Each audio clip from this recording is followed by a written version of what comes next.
I know. There.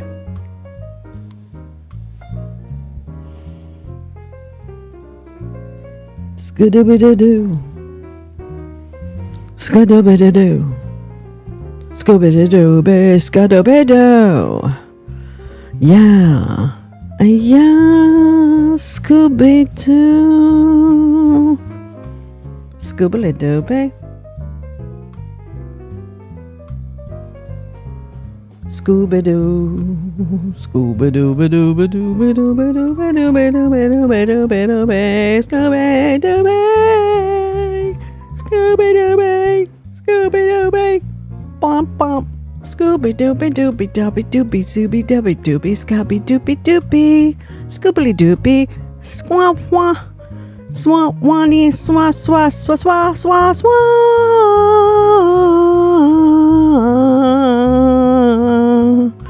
How do I find my way back to that melody? Bump bump bump. There it is again, my friend.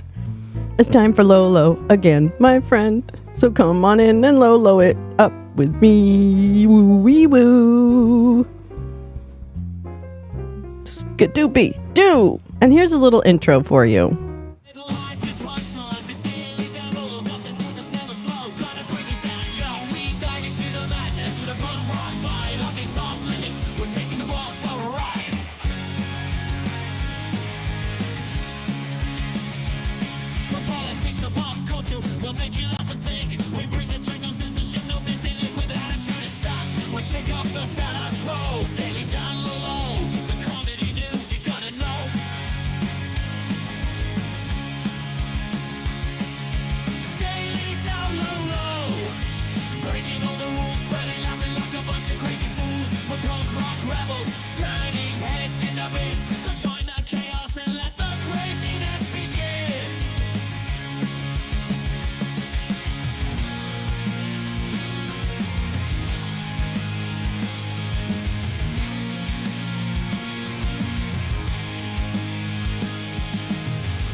Stupid.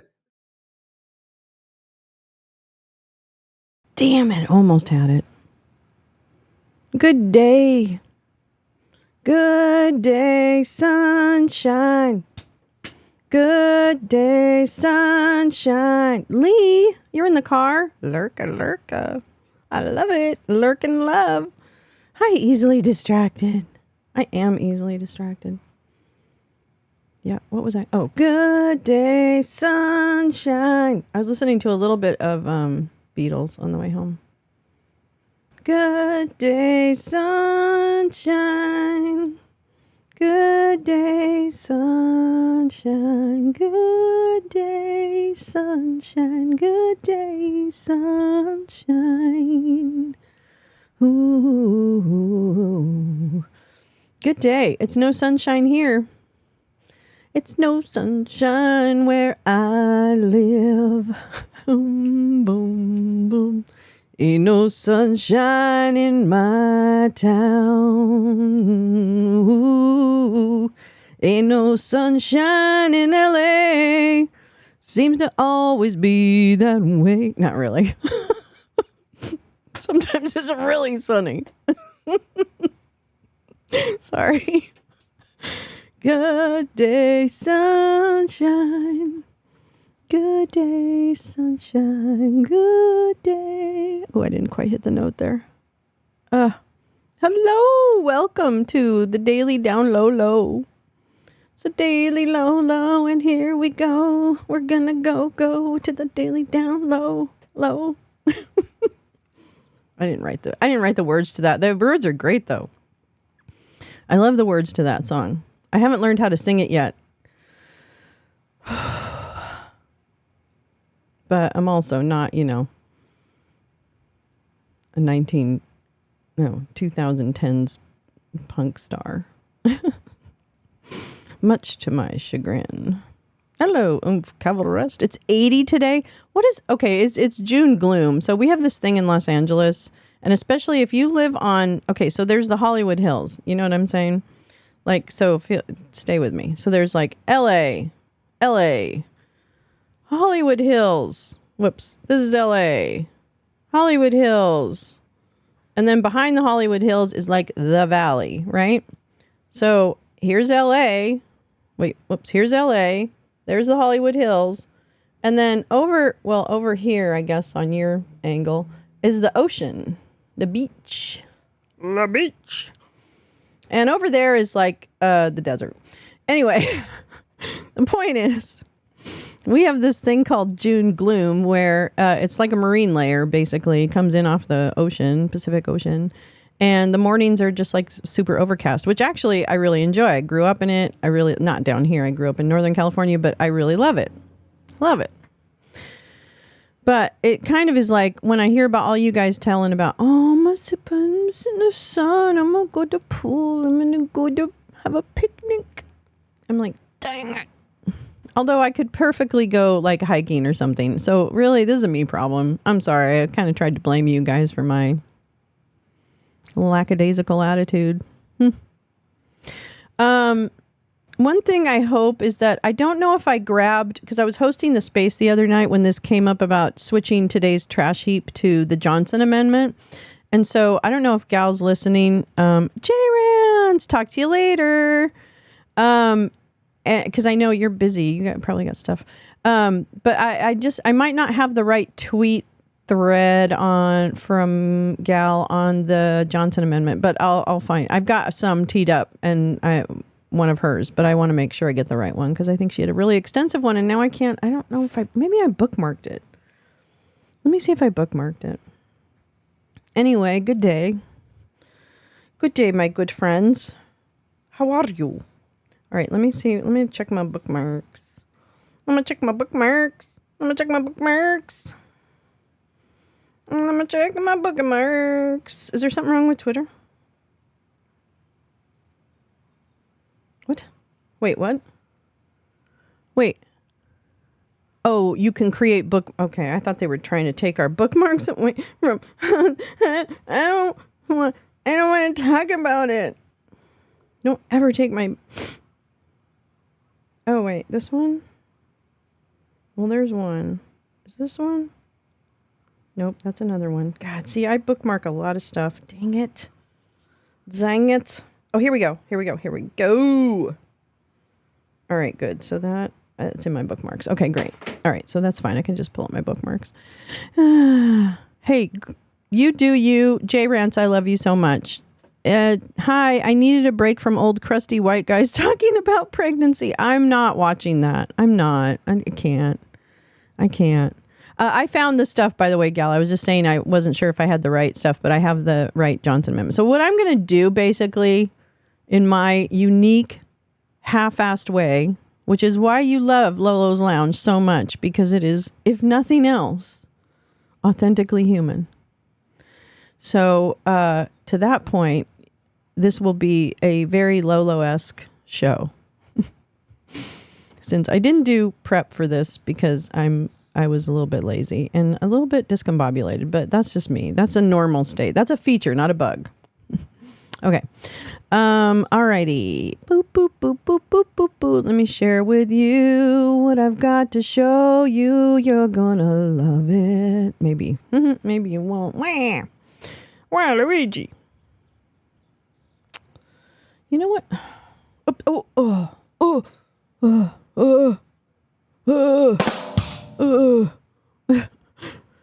Wait, where's the other? Wait.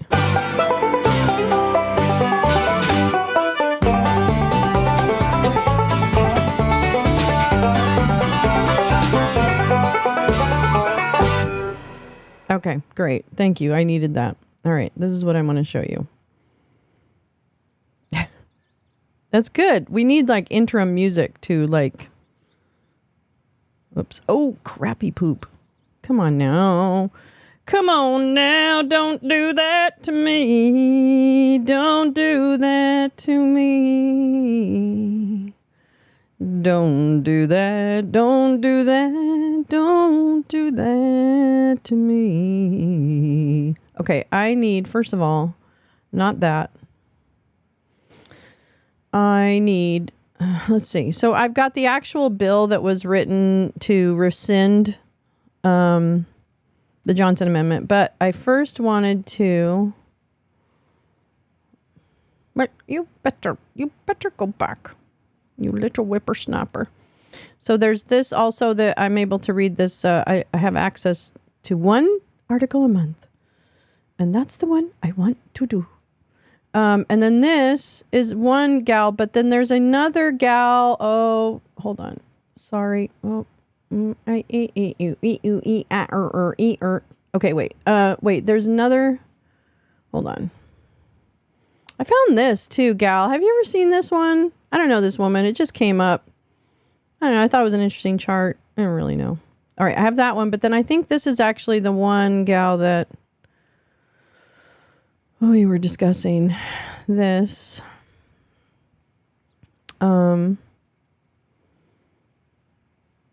Hey, what the hee-haw?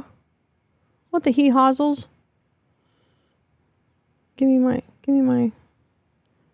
my post. Oh, there we go. Okay. Hold on. Beep. Okay. Oh, falls away from biblical truth. Wow, this looks like it's going to be real good. Hi, Badger. How are you? Hello, everyone. Thank you for being here today. Thank you for sharing the broadcast. Thank you for hitting the like and just doing everything you can to boost the algorithm on this little program we have put together here for you. Yes, it's quite lovely. Yes, it's quite a lovely program we've built for you. Okay, so if you recall on Monday, maybe you don't, that's fine too. But attached to my Twitter account is a space, the Monday space, and we talked about the Johnson Amendment, the thread. Oh, okay, great. All right, sweet. I'll do that one. I'll do them all. All right, line them up, baby. We were talking about the Johnson Amendment and basically the war to break down all the barriers between church and state so that the church can run roughshod, frankly. And I use that term church loosely. I mean evangelical Christians, Christo-fascists, other people who use religion, shall we say, as a more of a thing. Hi, Teresa. How are you? That cat. I love you. Meow. All right, let me just see what's going down with these little hot links, these little hot sausages that we're getting from Gal. All right, it just struck me. Okay, so we're just going to read some tweets, okay? We're going to do some tweet reading. Sweet. Oh my God, you're blessing us with information. Media literacy via Gal Suburban, who is really who has inspired me on this platform every fucking day with the work that she puts into trying to help people understand what's happening around them. So I really can't be more grateful to Gal from the bottom of my heart. And from the beginning of my Twitter life, really, I found Gal, and she really has been a guiding light in terms of her work ethic and just like dedication to facts and kind of staying like, I admire the apoliticalness. I admire that. I think more people should approach it as humans instead of party. So I'm down with that. I am down with that. Okay, so let's start here. It just struck me what Family Research Council is likely doing, and it sucks. It would seem to me that they are hoping for a path to the Supreme Court where there sit a majority of religious extremists and democracy breakers. And this is August 14th, 2022. Do politics and religion mix? I love that. That's a great picture. Do they? What a dress. Okay.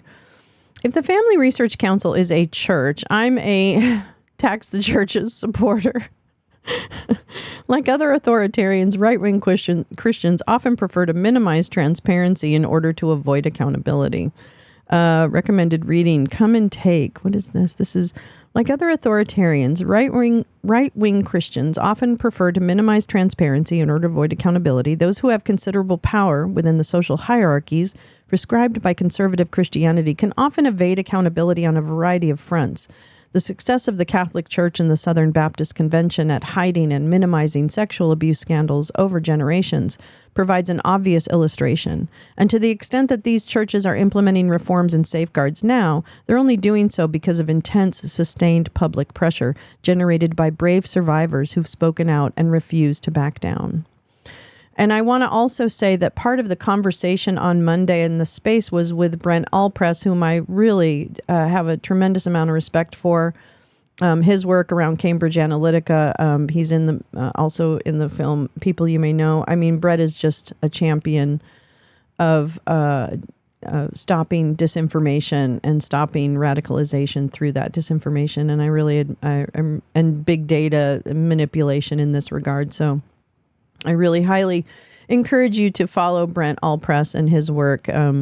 I think of him as a journalist. He does not call himself a journalist. He thinks of himself, or he is an academic, and also an open source researcher. So he just, as with many of the people around us, he takes it to a new level. So I'm grateful. I'm grateful for people that have the brain and energy and compassion to really. Oh, thank you so much, Gal. Thanks for linking Brent in the chat, everyone. Please follow Brent if you're not. I'm sure many of you are, but I really appreciate his work on behalf of media literacy, frankly. So there you go.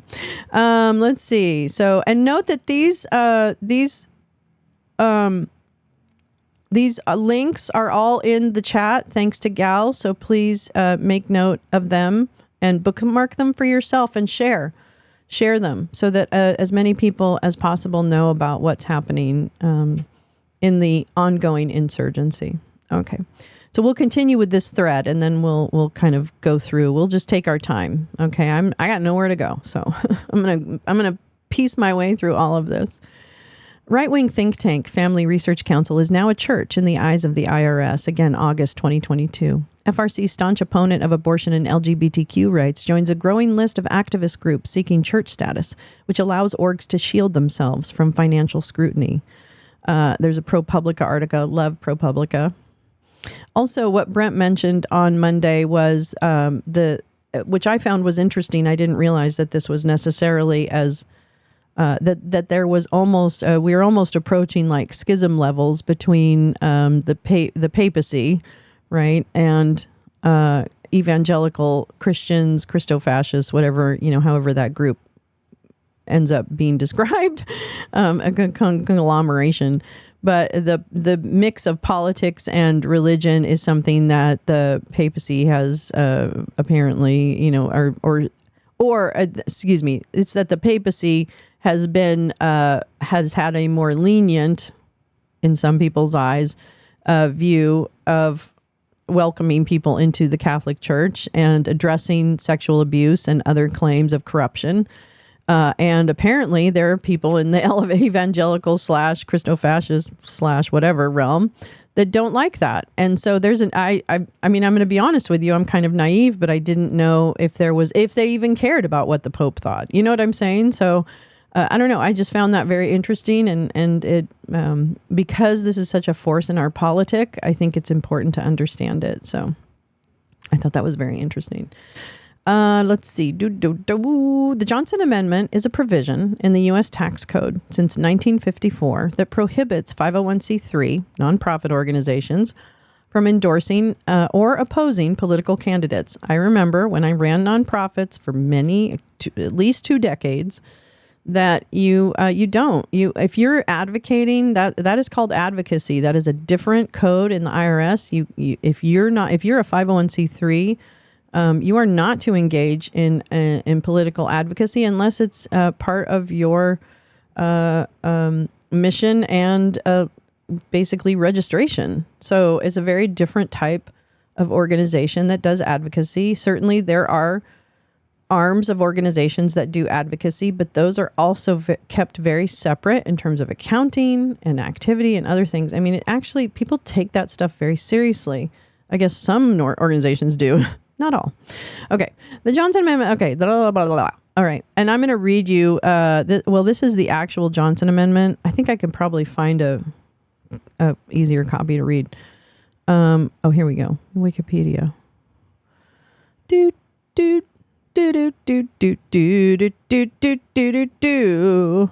Ranging from charitable foundations to universities and churches, the amendment was named for then Senator Lyndon B. Johnson of Texas, who introduced it into a preliminary draft of law in July 1954. In the early 21st century, some politicians, including former President Donald Trump, have sought to repeal the provision, arguing that it restricts the free speech rights of churches and other religious groups. These efforts have been criticized because churches have fewer reporting requirements than other nonprofit organizations and because it would effectively make political contributions tax deductible. On May 4th, 2017, Trump signed an executive order to defend the freedom of religion and speech for the purpose of easing the Johnson Amendment's restrictions, which I'll read more about on some of the links. But that gives you kind of a breakdown of what we're looking at here. The amendment affects nonprofits with 501c3 tax exemptions, which are subject to absolute prohibitions on engaging in political activities and risk loss of tax-exempt status if violated. Specifically, they are prohibited from conducting political campaign activities, to intervene in elections to public office. The Johnson Amendment applies to any 501c3 org, not just religious ones. The benefit of the 501c3 status is that, in addition to the organization itself being exempt from taxes, donors who itemize may also take a tax deduction for their contributions to the organization. Wah! Ooh, Shadow Network. Okay, we're going to come back to that. Tony Perkins was appointed and recently reappointed to the United States Commission on International Religious Freedom, which, if you ask me, shouldn't even exist, but here we are. I agree. Let's just look at a little bit of Tony Perkins, because he's a very interesting person. Open image in new tab. Come on. Oops, give me that. Oh, man. Okay, great. Here we go. Tony Perkins has served as the president of the Family Research Council, a public policy organization that provides research and advocacy on issues related to religious freedom since 2003. Before joining the FRC, he was a representative in the Louisiana legislature, to which he was elected in 1996, a veteran of the U.S. Marine Corps. Perkins began his early career in law enforcement before working as a contractor with the U.S. State Department's Anti-Terrorism Assistance Program, where he oversaw the training of foreign police officers in anti-terrorism techniques. Oh, my God. Tony Perkins is also an ordained minister. Isn't that sweet? And remains active in ministry. I'm sure he does, speaking in churches of various denominations and associations in the U.S. and abroad. He has testified before the U.S. Congress on international religious freedom and raised religious freedom concerns with foreign leaders. Oh, that means what a nice guy, including King Abdullah II of Jordan and Egyptian President Abdel Fattah al-Sisi. Tony frequently appears on national news programs and talk shows and has been a guest speaker for numerous organizations. He holds a Bachelor of Science degree from Liberty University, shocker, and a Master of Public Administration from Louisiana State University, go something, and was awarded an honorary doctorate of divinity by Liberty University. That's right, because Tony's such a good boy, such a good boy. Sorry. Okay, so that's Tony Perkins, and he just looks like a fucking rat fucker, doesn't he? Okay, let's see. We're going to come back to this one too, believe me. Okay. Does this look like a Sunday service to you? Pray, vote, stand. Well, let's watch this. Hold on.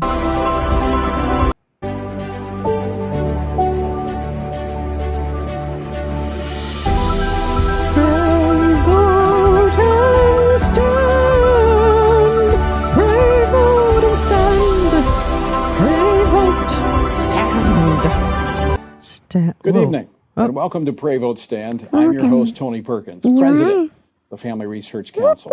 Tonight, is the Biden administration attempting to intimidate parents into silence?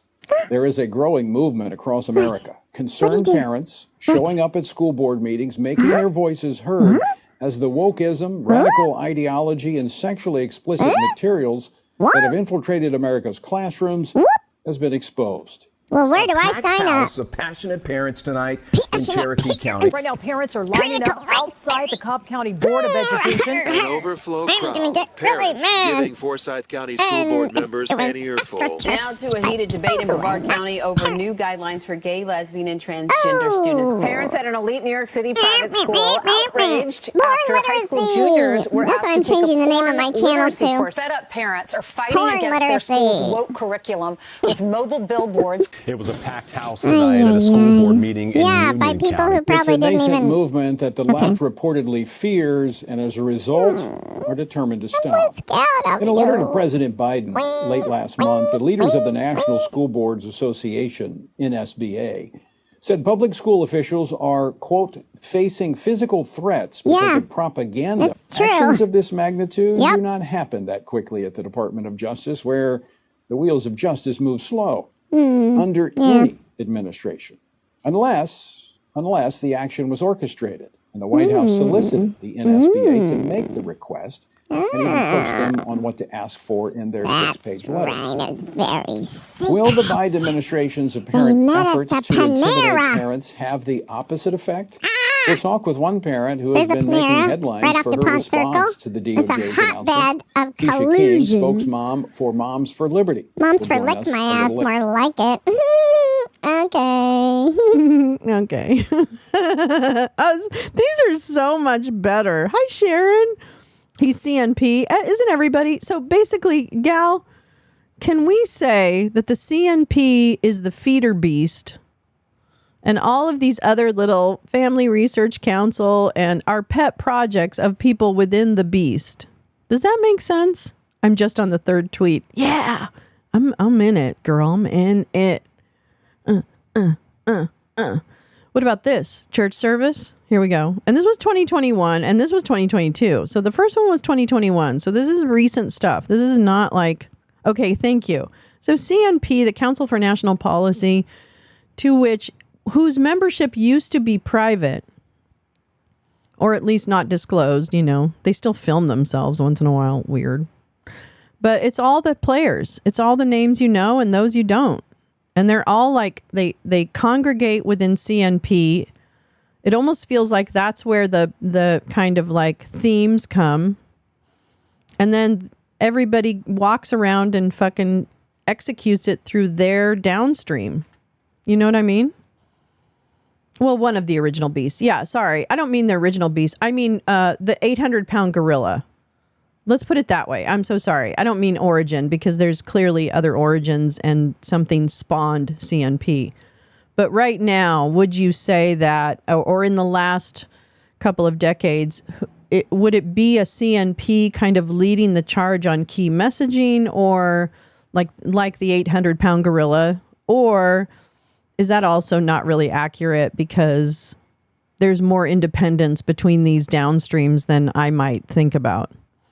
Yes, dispersed through a nonprofit network that Ann Nelson rightfully designated the Shadow Network. Okay, great. So this leads into the Shadow Network, which I actually haven't read that book. I need to read that book. Maybe that we need to read that book. I got my oil book I want to read. It's too many books. Okay, I should probably just start reading like all the time. Like just like read online, because then I'll feel like I have to do it. Okay, never mind. I'm so sorry. All right, let's watch this. Let's get this little soundbite in. Hold on. Because of their faith, they're not motivated by just party politics. They're motivated to make a difference in this world because of their faith in the Lord Jesus Christ. And what's happening, Andrew, you've seen this. You and I have talked about this. You've got the social media platforms. In fact, you were just talking about a few moments ago about how Facebook censors you, how YouTube censors you. Well, we have the legacy media that does not even want to have a conversation about these issues from a biblical perspective. And I would add Fox News into this category. And when they have Bruce Jenner, a.k.a. Caitlyn Jenner, on there as a paid contributor, it tells me where Fox News is going. And so if Christians want true information about what is happening and how to view the world around them from a biblical perspective, they're going to have to start looking to Christian Tony's really sources. scared. That's one of the things we know that will be necessary to keep Christians so much informed hate. and engaged in the country So much at least hate. from going over the edge. It's going to be essential, and so that's what we're working on. So Christians don't know where to go. I would recommend that I get your Washington Watch email every day, and usually you have about 3 issues that you deal with. Full of hate and fear. Tell them such where fear. they go to get that, because that's such an and email. such a cling to power. On a secret, Andrew. I've not said this publicly, and my staff may not be tickled about this, but beginning next month in June, actually in June, 1 month from now, we're launching a new news service that'll be called the Washington Stand. Oh, awesome. And so we will be we're hiring reporters on staff that we will be providing broader coverage of the news that's happening in our nation's capital from a biblical perspective. And so that's going to be launching Hey, that June sounds the like 3rd. Brandon with no Or actually D. maybe June 1st. Wait, I got to get it. So that's in the works for now. You can I will. To Washington Watch or Cue the that Washington banjo Update. music. You He's can not get that stupid. by going to He's not stupid. or frc.org. Yeah, you have to Man, watch that's the awesome. shit So don't tell anybody about it. incomplete Look, to tens of catch the thousands actual just between us. shit they say. It's just between us. Yeah, I wish it were. It's not. Unfortunately, these guys aren't stupid. I wish they were a little more stupid. Or maybe this, churchy enough for you. Red states get seat revenge in census. April 28th, 2021, Tony Perkins. And like most insurrectionists, this is December 18th, 2021. They're very connected to the family research. You just don't have to vote at the ballot box, Chuck DeVore points out. You can vote with a U-Haul, too. What the fuck does that even mean? There's more than one way to get good government. Move to it. According to the latest census data, that's what a massive number of Americans who are sick of higher taxes, lockdowns, and regulations are doing. In other words, there's more than one set of migrant caravans in North America, and the legal ones are pulling up to homes in places like California and New York, while there's someone at my door right now loading up the belongings of thousands of families and driving them to freer, cheaper states like Texas. You don't have to just vote at the ballot box, Chuck DeVore points out. You can vote with a U-Haul, too. I don't think you actually can. You need a ballot. But okay, Chuck. Sure. You listen to oh God, that's sad. Okay, well you're Max. You are also hurting yourself with that. Okay, let's see here. Let me go back here. Okay, so now maybe this one is churches. I don't know. Tony Perkins conspired. Oh, here we go. This was May 2022. Tony Perkins conspired with the rest of them, like Mo Brooks, to overturn the election, and he's still in an appointed position to this day. Oh my God. Oh, the local station. Family research. Rep Mo Brooks. December 5th, 2020. Oh, throwback. The good old days. Let's see. Take me to church. Just not this one. Oh, God. Mike Pompous ass. I love him. Oh, my God. Mr. Ozempic. I think he had bariatric surgery. That's my guess. Chuck DeVore was part of the team that gamed the 2020 election with the Claremont Institute and the Texas Public Policy Foundation. Gal, is there a list of all these little weird organizations anywhere other than what I'm... I wonder if Jazika has she has a thing on it. I just feel like you do too. So anyway, okay. So here's Mike Pompeo. I've clipped Mike Pompeo's call-in. This is October of 2021. He's seen people take a stand against the indoctrination of students that reminds him of 2010, his congressional run and Tea Party invasion. Oh my God. Upset about the 1619 Project History in the Bible not being taught. Wah. Sees reclaiming the nation. All right, let's listen to Pompous here in ass. Leesburg, Virginia, really the epicenter of a battle over public education and the indoctrination of our children. You have Pray, Vote, Stand. I promise you, every one of those people is going to vote. I know they were all praying. We prayed together. And I want to spend just a minute talking about Stand, because I've seen something that I haven't seen since, frankly, 2010, when I say, Mike, I've never been to a school board meeting. My kids are out of school. I'm going to run for school board. Seen people say, I've never been to a city council meeting or a PTA meeting before. I'm going to go. I think Americans all across this country saw that what's going on in our educational institutions, certainly in our K through 12 schools and in our colleges and universities, I think they can see that this undermines our republic when you're teaching the 1619 Project and not the idea of our history and our Bible and our founding. This is really dangerous for our country. And so it is a thrill for me to see people to gather together tonight, both in person and online, who are prepared to stand. I know you'll all go vote, but prepared to stand, prepared to say, no, that's just not right. We're not going to let them bring that garbage into our schools. We're not going to let them undermine our nation. The idea that our nation was founded as a racist country is fundamentally inconsistent with what we know our history to be. And when we have governors say that, the bars can be open, but our churches have to be closed, we're just not going to let that go on. That's right. And I see enormous energy all across the country, people who are standing, who are just simply saying, enough. I'm going to get engaged. I'm going to defend the truths that I know, that my Bible teaches me. And I'm convinced that there will be a renaissance, a revival all across America of good people, faithful people all across this country, standing up to reclaim their nation and put us on the path so that the next 245 years can be just as exceptional as our nation's first 245. Amen.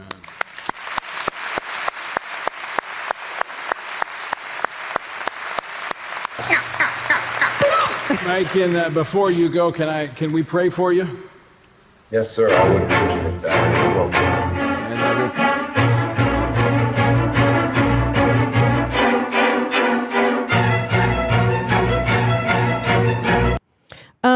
So I always get confused. I know that Five Nights at Freddy's, my favorite, Bill Barr is Opus Dei, but is Little Pompous Ass Opus Dei too?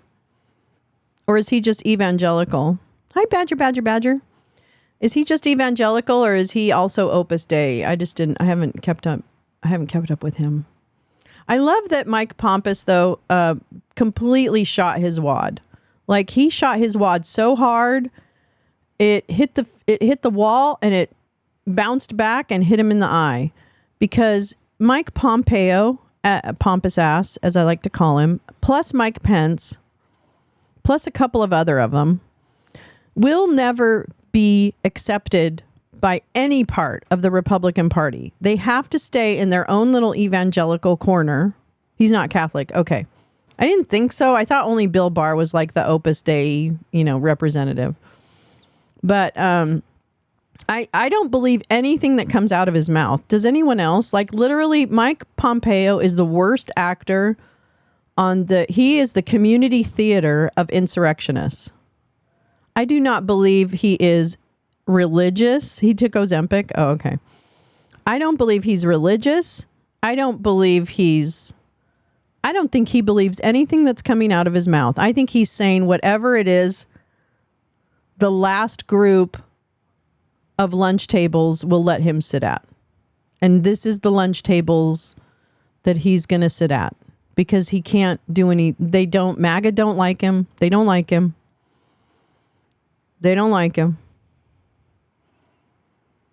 Yeah, he's going to need that. He could have been eating cake. He could have been eating cake like you, Sharon. That's so true. He's a psychopath. Well, yeah, so that makes sense. Because if he's a psychopath, he just molds to fit whatever group is going to accept him and where he can cling to some kind of power. So that makes sense. And he's done a lot of dirty deals overseas. And so, frankly, I feel like he's a man on the run, if you will. Because shit's going to roll downhill. And if he's involved in any of the Jared shit, I think that's going to come back to haunt him. So really, he's an all-around loser. Pompous ass. Like, he can't MAGA. Because they don't like him. They think he's Mike Pence. Like, they probably look at him and go, which one are you again? Like, they really don't give a flying rat fuck about Mike Pompeo. Is it buffering? Oh, no. I don't want it to buffer. I hope it's not buffering. I don't see anything buffering, but it could be. Oh, no. Let me go to mine. So, yeah, I think that he is... I turned off my Wi-Fi. Oh, gosh. Okay, good. I hope it doesn't buffer right. That'd be annoying. I apologize. But I think that Mike Pompeo really blew his wad with the whole Trump thing because he's perceived by the MAGA base as the same as Mike Pence. He's perceived by the Republicans as kind of useless, right? He's the one who created the Religious Freedom Agency. That's right. Within the State Department, Mike Pompous ass created an agency of religious freedom, and he put somebody in charge of it that was really problematic, which I know, of course, Gal knows off the top of her head, but I just can't recall his name off the top of it. But we're going to get into it. But I digress. The point is that Tony Perkins and his accountants and attorneys know they are not a church. They know they don't meet the qualifications of a church, and they don't care. They filed for this status with the intent, and here's why we're here, kids, thanks to Gal, of destroying the Johnson Amendment. Da-na-na-na. See, the thing is I used to be kind of religious. I grew up in a Catholic home. I then became a Methodist. Blah, blah, blah. But I am now an atheist. And I think that the problem with organized religion, as much as I can give people grace for believing in it, and I certainly don't begrudge that, I feel like it has only created sorrow and pain and heartache, and gotten us to a place where we can no longer go to the Church of Truth. Oh gosh, I hope it's okay, Gal. Tony Perkins, yeah. All right. So the intent isn't hidden. Decades in the making, and with extremists willing to burn it all down before justice comes for them too. Perfect time, light a match. A visit to Family Research Council's website and search bar tell you everything you need to know. 5,235 times the Johnson Amendment is mentioned. Let me just see. This is one of the results in the Family Research Council's website. So that's all this is a search of their website. Destroying the Johnson Amendment is one of the results. President Trump's public vows to totally destroy the Johnson Amendment starting during his campaign continued through election night and have persisted during his presidency, most recently appearing in his speech at the National Prayer Breakfast this past February. So, FRC's legal wing of their theocratic grift mentions the Johnson Amendment 3,342 times. Let's see. History of the Johnson Amendment. So that's the ADF, the Alliance Defending Freedom. And that's what I meant when I was speaking earlier about the how you wet a gremlin after midnight and then a bunch of little gremlins appear, but they actually are meaner gremlins because however they spawned. So that's kind of like the not so serious version of what I feel like we're dealing with here, is that all these groups have their own interests, their own leaders, their own whatever, their own agendas per se, but their agendas line up with these other groups. And I think messaging is coordinated so that they're marching in the same direction, and they keep it simple for their followers, which is hate more, vote less, or hate more, vote more. Tony Perkins boasts that he brought an Alliance Defending Freedom case straight to the White House. Perkins said that the two extreme anti-LGBTQ groups worked hand in hand as Family Research Council worked on the policy side, and ADF handled the legal. This wouldn't have happened. Oh, this is 10/11/19.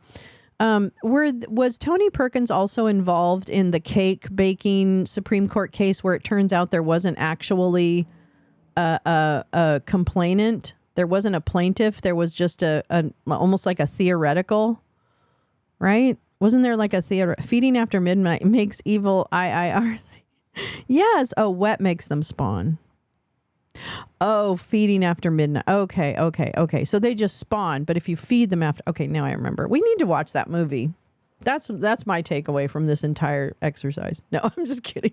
We need to watch more Gremlins. Okay, wait.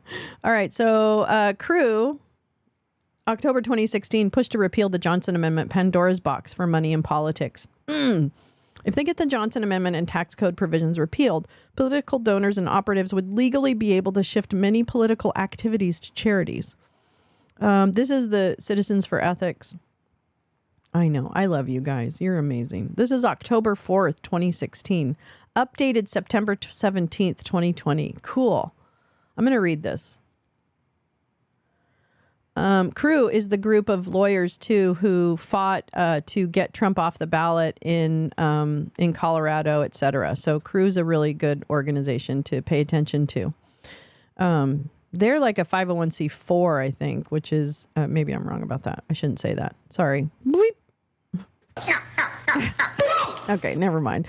This past Sunday, as churchgoers across the nation listened to sermons from their clergy, some may have heard a message they aren't used to hearing while sitting in the pews: the endorsement of political candidates by their religious leaders. The explicit mixing of politics and religion wasn't a response to last week's presidential debate. Instead, it was part of an organized effort by the Alliance Defending Freedom, a Christian-based legal organization known for leading efforts to restrict LGBT rights, that wants to repeal the government's prohibition against charities, including churches, engaging in campaign politics. If the effort is successful, Americans' campaign finance system would be turned on its head, with dark money flowing in even more easily into politics. And again, Gal brought it up. I'm like a broken record, but this really is a good point, and I want to give credit where credit is due. I do believe that whatever you want to call right and left, or the division in this country, could come around ending campaign finance in ways that would bring us together and understand who the actual enemies of democracy can be, and not each other. So I don't know. Seems like a good idea to me. Since 2008, ADF, along with conservative groups like the Family Research Council, Tony Perkins, have hosted Pulpit Freedom Sunday a few weeks before Election Day. The event encourages pastors across the country to talk electoral politics in church as part of a deliberate effort to draw scrutiny from the IRS so that ADF can launch a constitutional challenge to the law known as the Johnson Amendment. Even little Judy has an angle that makes it illegal for nonprofit charities to participate in elections. ADF frames the issue by arguing that IRS can use the Johnson Amendment to tell pastors what they can and cannot preach. Claiming that the law aims to censor your sermon if the IRS labels it political. But the IRS does not appear to have any interest in policing sermons.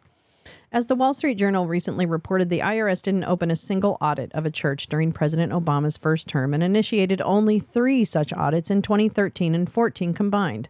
We don't know if those audits even involved a political activity. Even one of ADF's allies thinks repeal of the Johnson Amendment is a solution in search of a problem. It's a straw man. Matt Staver of Liberty Counsel. Well, that sounds terrible. Oh my gosh, you guys can't even see this article. I'm sorry. Let me make this a little bit bigger. Hold on. Hold on, everybody. Hold on, everybody. There, you can see it a little better now. Okay. Even one of ADF's allies thinks repeal of the Johnson Amendment is a solution in search of a problem. It's a straw man. Matt Staver of Liberty Counsel told the Wall Street Journal it's not going to empower Christians because it's not holding the community back. What it will do, however, is empower millionaires and billionaires to inject more money into the political system with even less accountability, allowing charities, Allowing charities to engage in politics would almost certainly lead to a flood of dark money campaign spending by groups that don't disclose their donors. At the federal level, current tax and campaign finance law allows 2 kinds of outside groups to engage in political activity. So-called super PACs are political organizations that can spend as much money as they want on campaign activity as long as they don't coordinate their messages with candidates. What? I never really understood that. Super PACs, however, must disclose their donors. Several types of exempt... I didn't understand that about that. Now I feel really stupid. I'm sorry. Sorry. Wait, what did I do? Okay. Sorry. Several type of tax-exempt Section 501c organizations, including social welfare groups, trade associations, chambers of commerce, and labor unions, also can engage in some political activity. These groups are not allowed to spend more than half their budgets on politics, but they can keep their donors secret. While both super PACs and Section 501c organizations are largely exempt from paying taxes on their income or spending, donors may not deduct contributions to them from their taxes. Contributions to charities, on the other hand, are tax deductible. Charities do not need to disclose their donors. Well, actually, you do need to disclose donations in excess of a certain amount per year. So that's not really true. That's usually on your tax form. So and that's not really necessarily accurate. But you can keep small donors secret. That's true. While both super PACs and Section 501c organizations are largely exempt. Sorry. All of this means that if Lolo. All of this means that if ADF succeeds in getting the Johnson Amendment and related tax code provisions repealed, political donors and operatives would legally be able to shift many of their political activities to charities and have a lot of incentive to do it. Now, here's why this is relevant. I'm sorry, is that this is still a very big threat to our political landscape and our democracy, in that this idea is not over to revise this. And so think Project 2025, think the what ifs of this. So this is not a fantasy, or this is not old news, I guess is what I really should say. Most of the dark money spending currently done by the non-charitable Section 501c groups would almost certainly move to charities, as would at least some of the super PAC spending. The ability to deduct would effectively be political contributions would be a massive incentive to contribute to charities that engage in politics instead of to other Section 501c entities. Even better, donors could still keep their contributions secret. Deductibility of contributions and secrecy similarly would motivate donors to switch from super PACs and from candidates and political parties to political charities. See, I think I remember that it was over, if it was over like, I don't want to say it was 5,000. It might have been 50,000. I really don't remember, but I thought there was a limit at which then you had to disclose the name of the donor. And then you had to, then there was all the Patriot Act stuff too. Anyway, so it's been a minute since I've been in nonprofit though. So,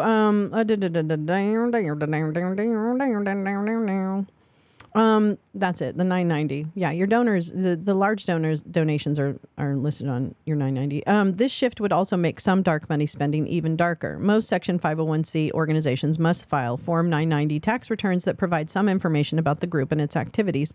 Churches, however, and this has always been perplexing to me, churches, however, are exempt from that reporting requirement. As a result, their political spending, that kind ADF particularly encourages, would be even more opaque. Some constraints would still remain on charities. If a charity spent more than half its budget on politics, it would become a political organization under federal tax law and would have to disclose its donors. But donors and their lawyers would have no trouble circumventing that limit. Many charitable organizations are very large, and their charitable spending can easily counterbalance any campaign activity. The Salvation Army, for example, reported spending $3.5 billion in 2015. Also, many major political donors already control large foundations and charities they could easily use for political spending. Sheldon Adelson's private foundation alone spent more than $100 million in 2015. Instead, ADF spent nearly $49 million in its 2014-15 fiscal year. So if it succeeds in its goal of repealing the prohibition on campaign activity by charities, ADF alone could spend tens of millions on politics. Despite these serious and harmful consequences of repealing the prohibition on political activity by charities, the idea is gaining momentum beyond conservative Christian groups like ADF. The platform adopted at the Republican National Convention in 2016 for the first time called for repealing the provision, and in his speech accepting the Republican nomination for president, Donald Trump promised to work hard to repeal that language. ADF last week also announced support for more targeted legislation that would allow charities to make political statements in the ordinary course of the organization's regular and customary activities, as long as the related expenditures are de minimis. Give me a break. But ADF's support of this legislation does not necessarily mean the group and its allies have abandoned its goal of eliminating the Johnson Amendment in its entirety. ADF's press website promoting Pulpit Freedom Sunday starts by announcing that ADF hopes to eventually go to court to have the Johnson Amendment struck down as unconstitutional. Similarly, in a video promoting this year's Pulpit Freedom Sunday, Family Research Council President Tony Perkins, who is working with ADF on the initiative, says the goal is to repeal the Johnson Amendment. He even urges viewers to tell their members of Congress to repeal the part of the IRS code called the Johnson Amendment. See, keeping it simple. Prayer may be an understandable response to this year's election. That doesn't mean that churches or other charities should be turned into vehicles to spend millions of dollars given in secret and subsidized by a tax deduction on politics. That is very true. Excellent. Excellent writing. Since 2008, have hosted Pulpit Freedom. The ADF and the FRC together have hosted Pulpit Freedom Sunday a few weeks before Election Day. Okay, so they talk about that. Let's see. Wait, I want to see this. The following quote may be attributed to Alliance Defending Freedom Senior Counsel Eric Stanley. Let's see. Americans don't need a federal tax agency to be the speech police of churches or any other nonprofit groups who have a constitutionally protected freedom to decide for themselves what they want to say or not say. By removing the threat of an IRS investigation and potential penalties based simply, for example, on what a pastor says from the pulpit, this bill brings the law into, oh my God, it's so tiny, into conformity with the First Amendment. Can I make it bigger? Never mind. This is stupid. Yeah, I know. You won't let me make it bigger. I knew that about you. Okay, wait a minute. Oh my Lord. By removing the threat, blah, blah, blah.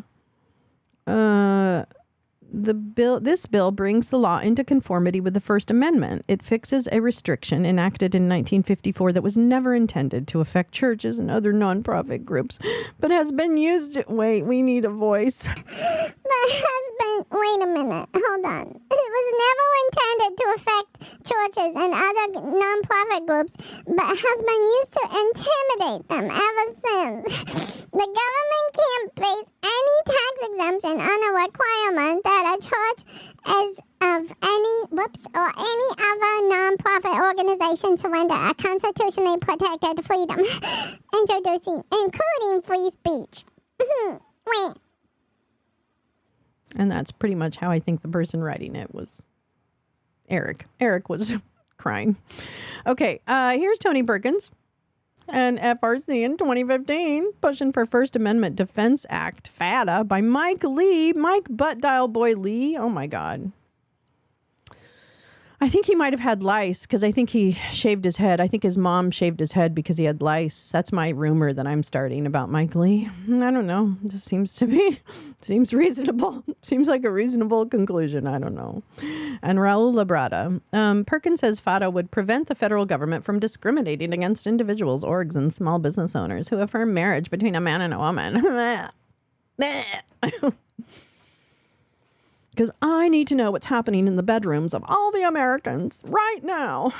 Okay, let's see. What did he say? Washington, D.C. Family Research Council today called for a rapid congressional action on the First Amendment Defense Act introduced by Mike Lee and Raul. The First Amendment Defense Act would prevent a federal government from okay, whatever. The First Amendment Defense Act reflects our nation's history of recognizing... Oh, no, here we go. Let's see.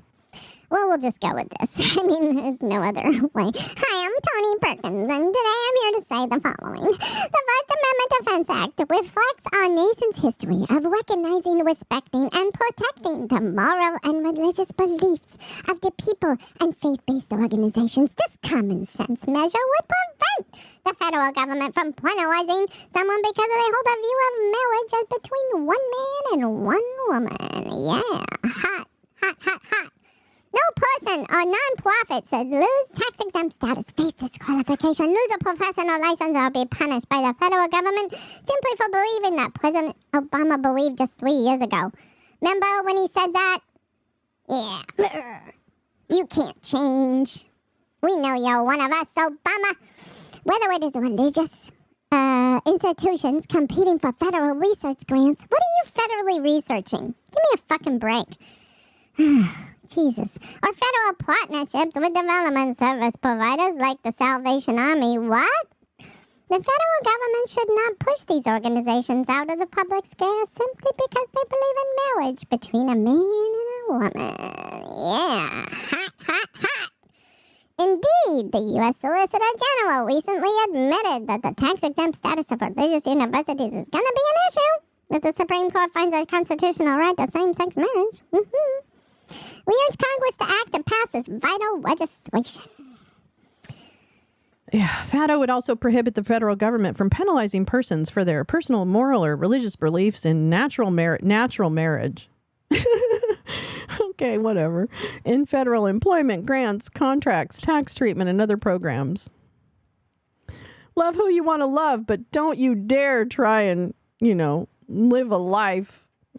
I don't get this at all. Okay, whatever. These people are really fucking crazy. It also protects individuals or entities that believe, teach, or establish codes of conduct. Oh, yeah. Oh, yeah. We're getting into it now. Okay, wait. I wish I had like a sexy voice. I don't really have a sexy voice.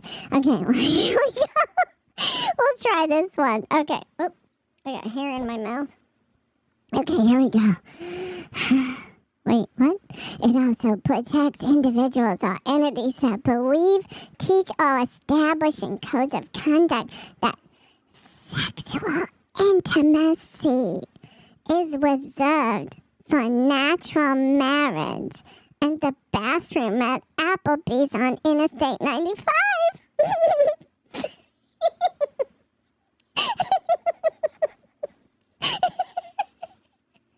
Oh my God. Polling commissioned by the FRC. Give me a fucking break. Give me a fucking break. 81% of bigoted Americans believe that individuals should be able to live and work in accordance with their beliefs. What? Does their belief in that actually impact their ability to work? I'm not sure about that. Okay. Never mind. Wow. That was a lot. That really fucked me over. That really fucked me over. And from September 2016 FRC's issue brief, how to amend the Johnson Amendment. Man, this guy's going balls deep on this. He wants this thing repealed. Repealed. Let me see what this says. Oh boy, I don't know if I can't even see this. Wait, here we go. Despite churches sending the IRS their sermons in which pastors engaged in what the IRS itself describes as a violation of the Johnson Amendment, the IRS has not threatened the tax-exempt status of these churches. For some churches, most notably African American churches, political engagement is inextricably steeped in their history and culture. The political involvement of these communities has contributed to important achievements in the civil rights movement. Are you kidding me?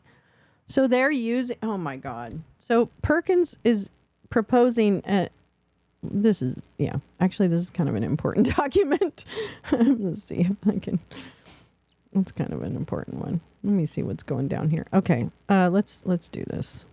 I won't read the whole thing. We'll kind of skim through it, but I want to kind of get an idea. Travis Weber, Esquire. Okay, so in 1954, to help stop his political opponents, God, the loaded language on these things just fucking kills me. That was Alliance Defending Freedom. Oh, okay. Yeah. Clowns. We got clowns. They're multiplying. Okay, here we go. Corporations organized and operated exclusively for religious, charitable, scientific testing for public safety, literary, or educational purposes cannot participate in or intervene in, including the publishing and distributing of statements, any political campaign on behalf of or in opposition to any candidate for public office. Thus, the Johnson Amendment prevents such nonprofit organizations, including religious nonprofits and churches, from taking action or making statements for or against. Okay. What's the problem? What's the problem? The IRS guidance is vague. Participation and intervention is ill-defined. Well, that I can understand that criticism. No one knows what I mean, because you could have a pastor speaking on saving democracy, right? So I'm willing to have that conversation, but I think there's ways to. I think there's ways. I don't know. Maybe there's not. Okay. What? Okay. Let's see. What else? Participation, intervention. Okay. The vagueness chills free speech. Okay. Moreover, to this day, the IRS has remained secretive about the new procedures it has acknowledged adopting to monitor churches' political involvement. Wow. Second, as the commission found, the IRS currently ignores activity it believes to be unlawful. Oh my God. Public Freedom Sunday encourages them, despite churches sending their... Okay, so that was that part you highlighted. Third, while the IRS has infrequently targeted churches, it has selectively enforced the law, targeting certain nonprofit organizations while ignoring others who engage in similar behavior. For example, the IRS initiated an investigation of NAACP after its chairman gave one speech that included negative commentary on George Bush's presidential candidacy. While the IRS subsequently closed the investigation and refunded the excise tax the NAACP had paid, the organization had been dragged through a 2-year process to that point. How do we fix it? There have been efforts in Congress to correct these problems by completely repealing the Johnson Amendment. The legislation has not passed the Commission's recommendations for addressing the above-mentioned problems while recognizing concerns over turning nonprofits or churches into purely political entities are as follows. Amend 501c3 to permit statements regarding political campaigns, which may urge listeners to elect or defeat a candidate, contribute to a candidate or certain political organization, unless the exempt organization makes the statement outside of the organization's ordinary course of its regular activities and in furtherance of its exempt purpose, incurs more than de minimis incremental costs in making its statement, contributes money, goods, or services, or use of facilities for to a candidate for public office or to a political organization described in Section 527C1. Limit the penalty for violation of these new standards to excise taxes imposed under Section 4955 unless such activity is willful and substantial or frequent in relation to the organization's activity as a whole. Repeal Section 7409, which permits the IRS to seek an injunction. Blah, blah, blah. Why?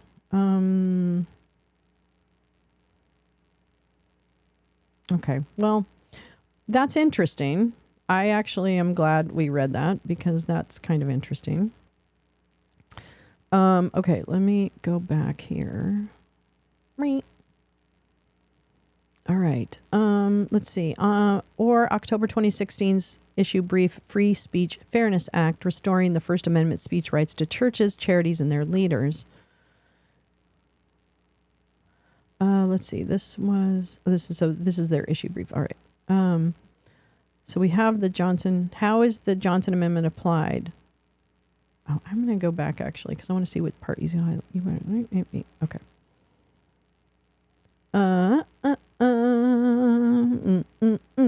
Partly because of an inconsistent enforcement of the law.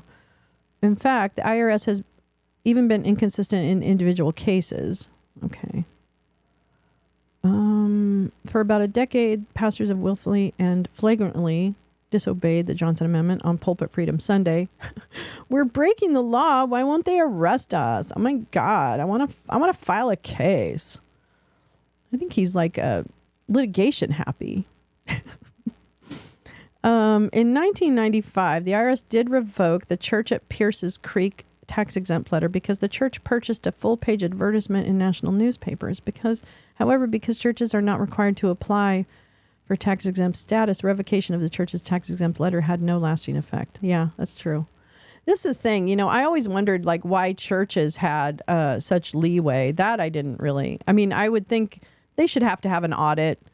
They should have to file it 990. That's not that hard. You could do it. It's not that hard. I've worked in real small nonprofits where, we had to do all kinds of stuff just to make things happen. And you still had to make that stuff happen. So, I don't know. All right. 2016 from FRC Link Daily Signal. For over 60 years, the Johnson Amendment from 1954 has targeted pastors and churches in the nation using the tax-exempt status as leverage. Heiss said. Jody Heiss. Little Jody Heiss. Are you kidding? He's so cute. Oh my God. Okay, wow, this is crazy. This is the Daily Signal, which I think is like the Daily Stormer, right? The reason I'm bringing... Okay, so this is Jody Heiss from Georgia. Gotta love Jody Heiss. He's such an asshole. Let's see. For over 60 years, the Johnson Amendment has targeted pastors and churches in the nation using okay, so that's what Heiss said. All right. Okay, that's fine. That's not really that important. I mean, it is important, but it's not. It's not telling us anything. Oh, wait. Let's look at this. In an effort to give faith communities a voice in political, U.S. Congress under Free Speech Fairness Act. Steve Scalise. Aww.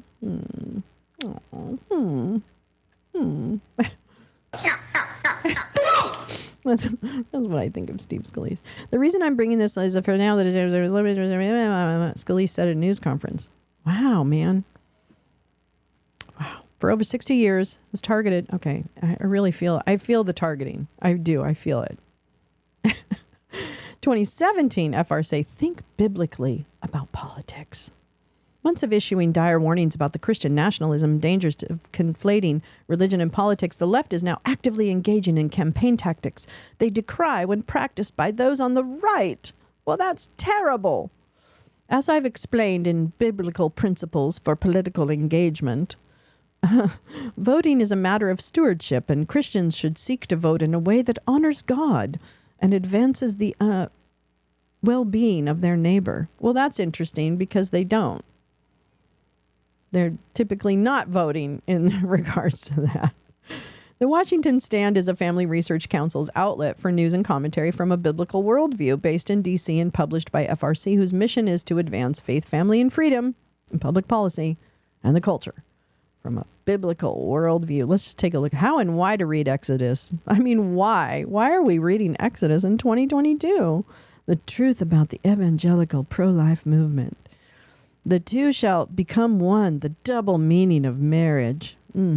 How Christians should respond to the Mar-a-Lago raid. Here's what the FBI seized at Mar-a-Lago. Record high inflation takes... Oh, we had good news on inflation today. Joe Biden did that. I'm riding with Biden. Okay. Inflation cooled today again, folks, if you haven't checked the financial news. I mean, but, you know, and capitalism. I do say that. I'm just saying. If you care about inflation, it's getting better. October 2011. Where does church end and state begin? It's not that they don't have a right to strive for psychic wholeness. Rather, they must understand it may trespass upon the rights of others. Government is not required to underwrite, fund, or assist them in their quest to live by religious scruples. This paragraph is brilliant. I'm copying that. I'm copying that. Where does church end and state begin? For a few years now, activists in the Christian right have propounded an absolute doozy of justification for legitimating their right to disobey federal and state laws. Secular believers and non-believers ought take note. They'll be hearing a lot of it in the coming years. This was 2011. I call it the psychic wholeness argument, and it has surfaced in recent controversies surrounding a town clerk in upstate New York who refused to grant a same-sex marriage license to a lesbian couple, as well as the Alliance Defense Fund's annual Pulpit Freedom Sunday. We'll get to those in a moment, but first let me try to illustrate the essence of it. Okay, this is cool. The Johnson Amendment punishes speech offered by those individuals speaking as emissaries of the religious organization and not those who speak in an individual capacity regarding political issues that are in direct conflict with or in support of the moral obligations of the church. So this is that. Interested in the Harry... You, a gal, you're amazing. I just can't. Interested in history of religious tax exemption and legal precedent? Read this. And on the seventh day, God codified the religious tax exemptions, reshaping the modern code framework to achieve statutory harmony with other charitable organizations and prevent abuse. I love you so much.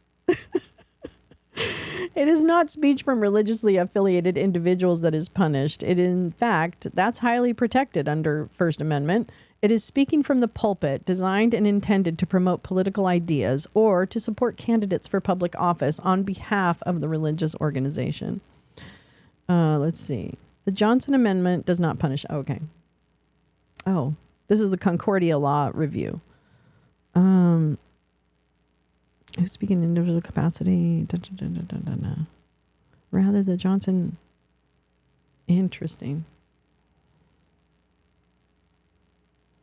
September 13th, 1960. We're going in the way back machine. John F. Kennedy addressed to Southern Baptist leaders. I believe in an America where separation of church and state is absolute, where no Catholic prelate would tell the president how to act, and no Protestant minister would tell his parishioners for whom to vote.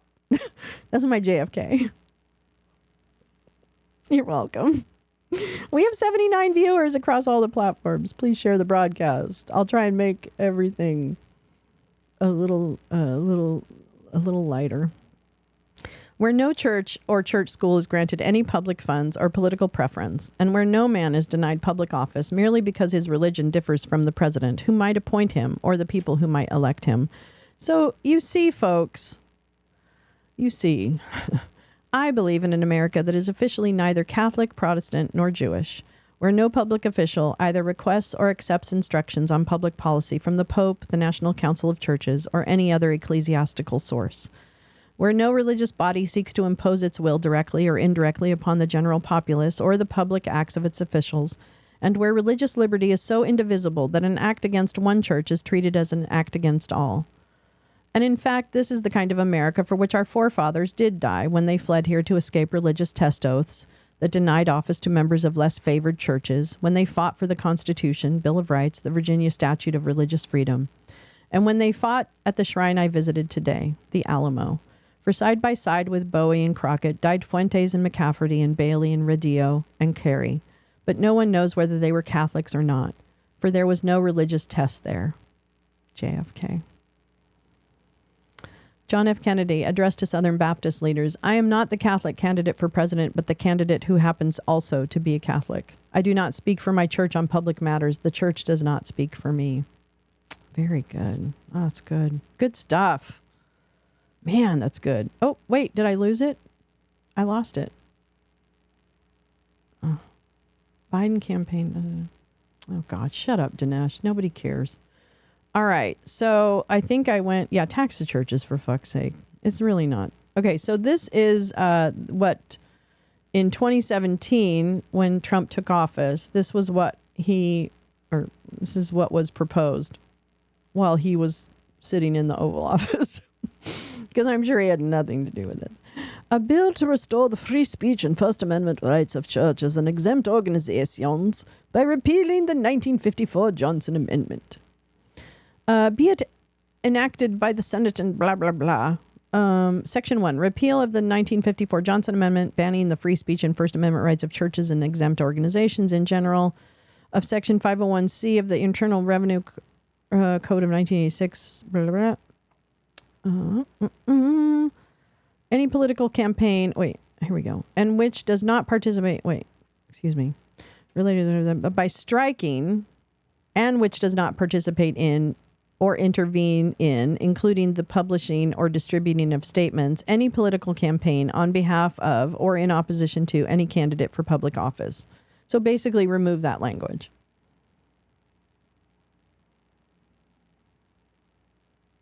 Yeah. That's it. That's it. He didn't get out of the cock-a-doodie car! That's pretty much where we're at. Okay, so that's that one. I get rid of it now because I got to make sure I see it. Okay, and then let's see. This one, oops. This was one, I think you sent me this gal, right? This was 2019. Yeah. President Trump's shifting claim that we got rid of the Johnson Amendment. This is an article from the Washington Post in 2019. Let's see. Oh, look at there's Franklin Graham. Or is it, which one is he? Which one is he? We're going to get rid of that horrible Johnson Amendment. We're going to get rid of the Johnson Amendment. No, you're not. We're going to get rid of that Johnson Amendment. We're going to get rid of it.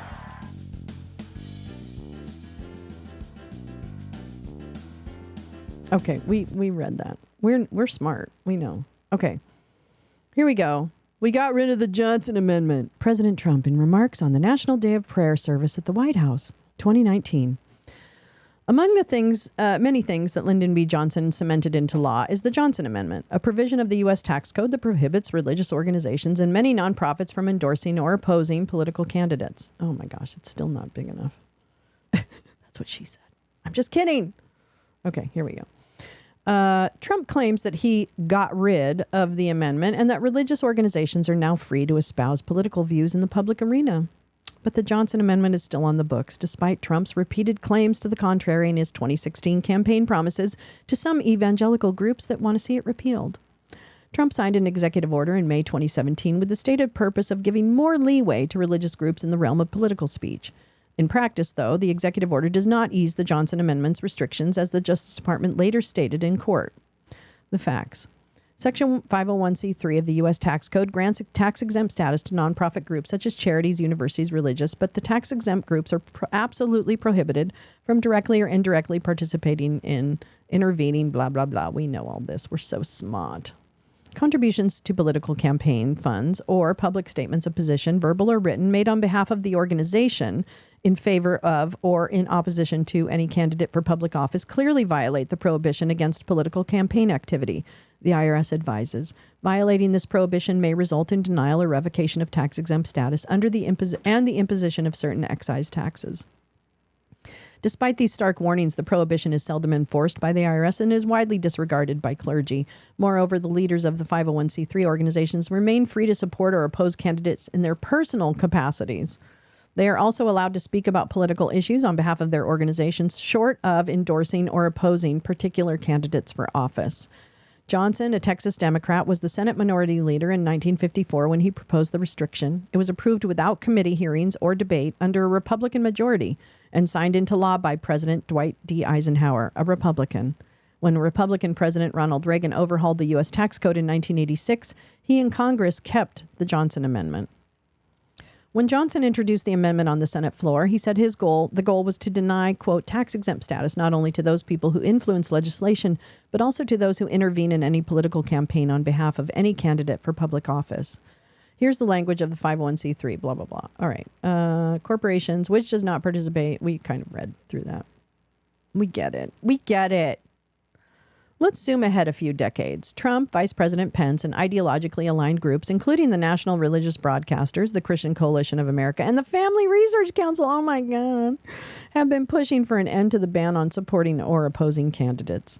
During Trump's first 2 years in office, the Republican-controlled Congress made several attempts to weaken or repeal the Johnson Amendment, though none succeeded.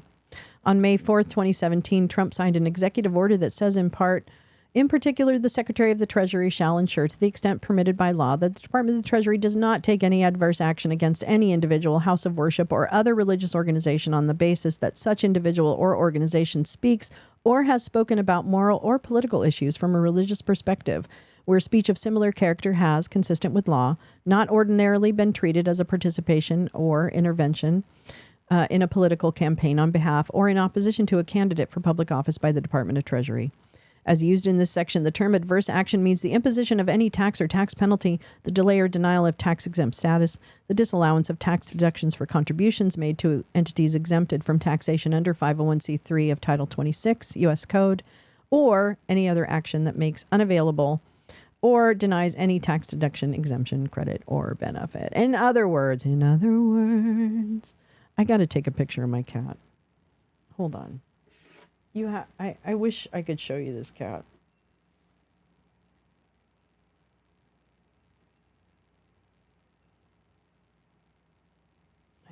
I'll post that picture because it's too funny. Okay. Sorry. In other words, the executive order says the Treasury Department should not treat speech about moral or political issues from a religious perspective as a sign of support for or opposition to a candidate if similar language in the past has not ordinarily been treated that way. As we highlighted in bold above, Trump also included constraints to the extent permitted by law, consistent with law, that seem to rule out any effort to use the executive order to circumvent the Johnson Amendment's prohibition. In any case, executive orders cannot overwrite the laws passed by Congress. In a civil complaint filed in June, then Attorney General Barbara D. Underwood of New York charged that the now defunct Donald J. Trump Foundation had violated the Johnson's Amendment prohibition on supporting candidates for office. Trump's presidential campaign extensively directed and coordinated the foundation's activities in connection with a nationally televised charity fundraiser for the foundation in Des Moines, Iowa, on January 28, 2016. Underwood charged the fundraiser was billed as an effort to raise funds for veterans organizations. Oh, remember this, folks? But the Trump campaign commandeered nearly $2.8 million in donations and dictated the manner in which the foundation would disperse those proceeds, directing the timing, amounts, and recipients of the grants. Do you remember that? And remember, like, it came out that not all, or it took a really long time for money to get anywhere. And like, I didn't think that was ever really resolved fully, publicly. Is that true? Oh, is this buzzing? Hold on. We got a buzzing. Hold on.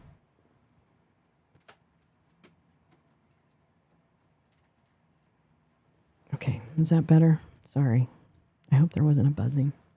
Okay, anyway, Trump's presidential campaign. Thanks for sticking with me, folks. I just want to step my way through all this stuff because there's really good stuff. Some of it's repetitive, and I apologize. But I really thank you. Thank you for your patience. Trump's president extensively directed and coordinated the foundation's activities in connection with girl, you already read that, stupid. In addition, in February 2016, while on the campaign trail, Mr. Trump spoke out against the prohibition on charities participating in political campaigns, Underwood added, referring to Trump's comments at a campaign stop in South Carolina in which he said, they're willing to take your tax exemption and tax status away. I don't know how to do him. Away from you if you talk. That happened during Lyndon Johnson's reign, and I would put that back so fast. We're going to get rid of that. We asked the Treasury Department and the White House how the executive order has worked in practice and whether any religious organization has invoked its provisions to support or oppose candidates without running afoul of the IRS. We didn't get a response. But in August 2017 legal filing, the Justice Department said Trump's executive order did not lift restrictions on religious organizations. Quote, the order does not exempt religious organizations from the restrictions on political campaign activity applicable to all tax-exempt organizations, the filing read. Rather, the order directs the government not to take adverse action against religious organizations that it would not take against other organizations in the enforcement of these restrictions. Yet, Trump keeps saying the Johnson Amendment is a thing of the past. July 2017. The evangelicals were so great to me. They came out in record numbers. They never came out like that. I don't know who I'm doing. And we've really helped because I've gotten rid of the Johnson Amendment. Now we're going to try and get rid of it permanently in Congress. But I signed an executive order so that now people like you that I want to hear from, ministers, preachers, and rabbis, whoever it may be, they can speak. You couldn't speak politically before. Now you can. Because of me. In this variation, Trump claims he got rid of the Johnson Amendment, then quickly walks back that statement by adding that he was trying to make the change permanent in Congress. The president also claimed that ministers, preachers, and rabbis couldn't speak politically before, but they could. The First Amendment guaranteed free speech and freedom of religion long before the executive order on May 4th, 2017. October 2017. Among many historic steps, the executive order followed through on one of my most important campaign promises to so many of you, to prevent the horrendous Johnson Amendment from interfering with your First Amendment rights. Thank you. We will not allow government workers to censor sermons or target our pastors or our ministers or our rabbis. These are people we want to hear from, and they're not going to be silenced any longer. So there. In this variation, Trump claims the Johnson Amendment was interfering with your First Amendment rights, whatever that means, until his executive order came along. But it didn't change anything in practice. December. We're protecting religious liberty and we're getting rid of the Johnson Amendment. May 2018. Last year on this day, I took executive action to prevent the Johnson Amendment, a disaster, from interfering with our First Amendment rights. August 2018. Well, one of the biggest things we've done is the Johnson Amendment. You know, you're free to do what you want now. You couldn't talk because you were afraid of a lot of bad repercussion. And we, as you know, we've taken that off. It was a bad thing. It was a bad thing Lyndon Johnson did a long time ago. He had to have a lot of power to get it done, but you now are free to say what you want. August 27th, 2018. In the last 18 months alone, we've stopped the Johnson Amendment from interfering with the First Amendment rights. It's a big deal. It's a big deal. October. Nobody has done more for Christians, evangelicals, or frankly religion than I have. You see all the things that we've passed, including the Johnson Amendment, and so many things that we've nullified. In this grandiose variation, Trump claims he nullified the Johnson Amendment, but his executive order doesn't do that. May 2019. One of the things I'm most proud of is the Johnson Amendment. He just likes to say it. Now you can now speak your mind and speak it freely. I said I was going to do that. They took away your voice politically, and these are the people I want to listen to politically, but you weren't allowed to speak. They would lose their tax-exempt status. That's not happening anymore, so we got rid of the Johnson Amendment. That's a big thing. Trump regularly receives applause when he makes these claims, as he did on May 2nd during a National Day of Prayer service at the White House. But these boasts aside, evangelical groups continue to press for a repeal of the Johnson Amendment. The Washington Post reported in 2017 that many religious freedom advocates were actually disappointed with Trump's executive order. Douglas Laycock, a professor at University of Virginia Law School and expert on religious freedom, said that at the time, the order suggests churches should not be found guilty of implied endorsements where secular organizations would not be.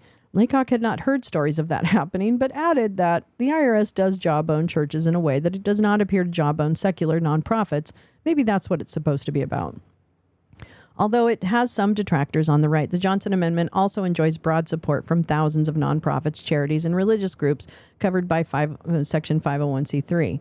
An August 2018 poll by the Associated Press and NORC, Center for Public Affairs Research, found that 13% of Americans supported allowing religious leaders to endorse candidates while retaining their tax-exempt status, while 53% were opposed and 33% did not express a view. Nonpartisanship is vital to the work of charitable nonprofits, said Tim Delaney, agreed, president of the National Council of Nonprofits. It enables organizations to address community challenges and invites the problem-solving skills of all residents without the distractions of party labels and the divisive partisan politics that currently bedevil our country, something that wouldn't be possible if the long-standing Johnson Amendment is weakened in any way. I agree. So the Pinocchio test, he got 4 Pinocchios on that. So womp womp. Let me go ahead and put that. I don't know if this link was in the chat. Oops.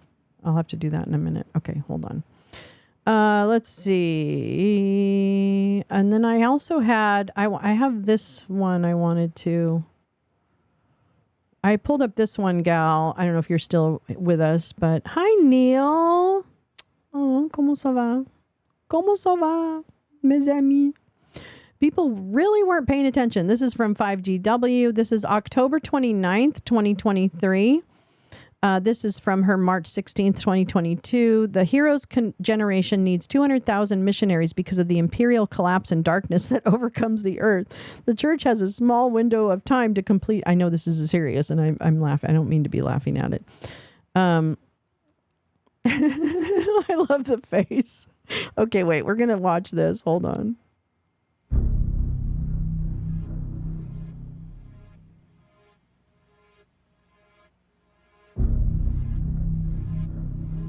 Oh, shit.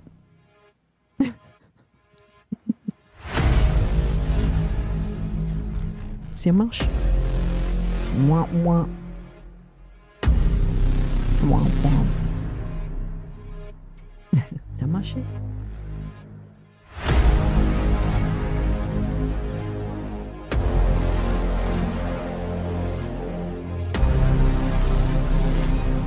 Mwah.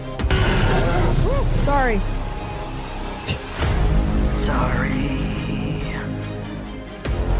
Here he comes. I want a video like this for Democracy Dino. Yes, this is propaganda, by the way. Sorry. I will sing over it. Don't listen to the messages. I can't wait to see who it is. Is this the new? This must be the trailer for the new Garfield movie. Oh, Garfield the cat. He loves his lasagna. Don't give him lasagna after midnight. What if Garfield the cat was a gremlin? Don't be a gremlin like Garfield. There's one hope, and it's lasagna. The earth has a paper lasagna. Scooby-Dooby-Dooby-Doo. I know. Scooby-Dooby-Doo. Completing of the great commission. Of the great commission. Well, heroes must rise on. Yeah. Do they know how what were those things called? The Crusades, didn't they know how the Crusades ended? Yeah, wow, okay, well, that took a turn. But the Lord will rise upon him, and his glory will appear upon him. And then, we're gonna dance. Nations will come to your mind, the rabbits and the rats.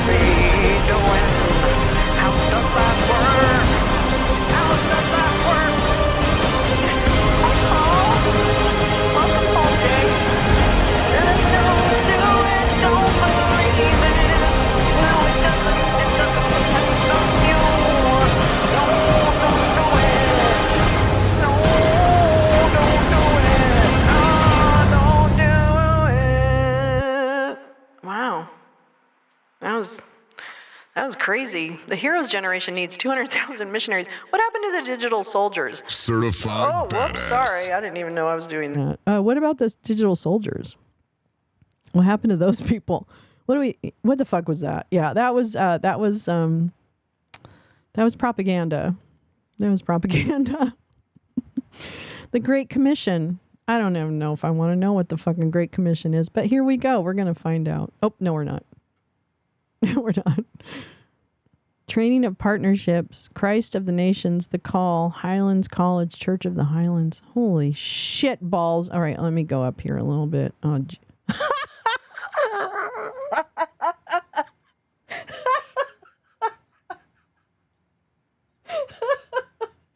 blockety block, block, block. God, was it something I said?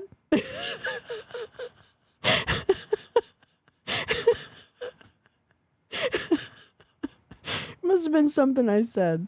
I don't know what the second feature is. I think I got blocked. I think I'm blocked. Who is this gal?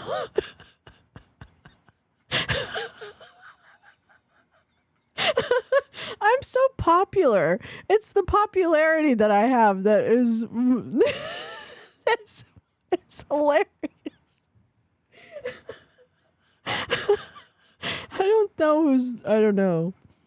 Was that I have no idea either. Is it like Vision Surreal or something? He might have blocked me. I don't think Vision likes me very much. I don't think any of them like me very much. It's probably Vision Surreal. He doesn't like me. Man, this is so crazy. Wonder if I reply. Yep, Vision Surreal. I told you. I don't know why he doesn't like me. I don't know why he doesn't like me. Oh, that's deactivated. Okay. All right. It's not me. I think in the past he hasn't liked me. Okay. I'm sorry. Let's keep going here. I need more. You do need more hours in the day. Okay. Oh, man. I would really like to have read that thread, but that's okay. That's cool. Okay. Ready? Here we go. Let's do this. March 16th, 2022. Okay, wait. P.S. The dispensationalism thread is related. There's 7 dispensations, and the doctrine is called grace apparatus, a.k.a. Operation Z. Ooh. Time to transition from work to pool patio. Fuck yeah. Fucking yeah. Moving to the pool. We're moving. I don't know. I love that one. Oh, no, that's not what we want. Do we want something else? Fasten your seatbelts. It's going to be a bumpy night. The lion awakes tonight. The lion awakes tonight. What? Where? Yes, please. What's up, everybody? I think dogs should vote. Fuck yeah. He didn't get out of the cock-a-doodie car! All right, put the money in the bag. Put it in! Oh, I'm not sure if I want the Operation Z thread. You're facing the wrong way, sir. I just remembered that. Well, whatever. Give me the money! Anyway. Okay. This is, it's going to get weird, but it will all make sense. I'm not even sure why that thread was in your bookmarks. I think I just picked it up. I did a search. I know why. Oh, you know, I know what you're talking about. I know we're moving into dispensationalism. I didn't really want to, but it's because actually I know why. It's because of this is why. This is why. Because that's what I had. And then, I don't know, what is this? Can I just look at this for a minute? Hold on, please. What the fuck is this? What the fuck is this? Okay. World Congress of Families, National Organization for Marriage. I also just found this. This was just like this one's good. Okay. Good. Let me go back here. Hold on. Right. Meep. Okay, here we go. Here we go now. It's Christo-fascism day here on Lolo's Lounge. Yeah. From the FBI in April, this is from September 13th, 2022. Hail tree. Hail tree. Hail tree. Hi, David PTX. The lion sleeps tonight, I guess. From the FBI in April 1989, an Airtel document that went out to FBI director and all SACs, special agents in charge, and legats, legal attachés. Are they called legats? I'm going to call them that. This report from subject, Christian Identity Movement, Right-Wing Terrorism Matters. This is 1989, okay? This report from Terrorist Research and Analytical Track at FBI HQ. Oh my God. They're trying to kill me. All right, so this is 1989 for the information of recipients on the Terrorist Research and Analytical Center track at FBI is producing a continuing series of short informative articles on a variety of topics relating to FBI terrorism investigations. The following addresses information. Oh my God. The following addresses information. Man. As identity. Information as identity. Information relating to the concept of Christian identity, hereafter referred to as identity, a religious doctrine that is a major factor within the ultra-right movement in the United States today. It is recognized that many of the ideas espoused by identity are offensive, but it is believed that a complete discussion is needed to understand the motivation of the movement. Identity is an ideology that combines religious concepts with elements of racism. The proponents of identity often quote and provide explanations for biblical passages. However, these explanations have a racist slant, and they differ. Oh my God, they differ significantly from the interpretations of more mainstream religions and religious organizations. The advocates of identity often cite the Bible for support or legitimize their anti-Black and anti-Semitic beliefs. Wow, I've never heard of that. That's so interesting. Addresses, okay, so the concept of ideas. Okay, so we read that part. Okay, sorry. I should just know that you're going to highlight the important pieces that I should roll. Might be hard to read. Yeah, you're right. Okay, so so I read that part. Okay. Now, the Jews, according to these beliefs, are the enemies of God. This is from the 1989 report from the FBI. So these are not views I'm espousing. This is reading of a document. So just as that for context, it's important. The Jews, according to these beliefs, are the enemies of God and natural adversaries of the white race, the chosen race of God. Blacks and other non-whites are usually regarded as unequal to whites. Its racism aside, the views of identity often parallel biblical scholarship. In a religious connotation, identity is akin to fundamentalism in that the proponents of each study the Bible extensively and use it as a literal and infallible document for their beliefs. Identity, however, is far more reactionary than fundamentalism.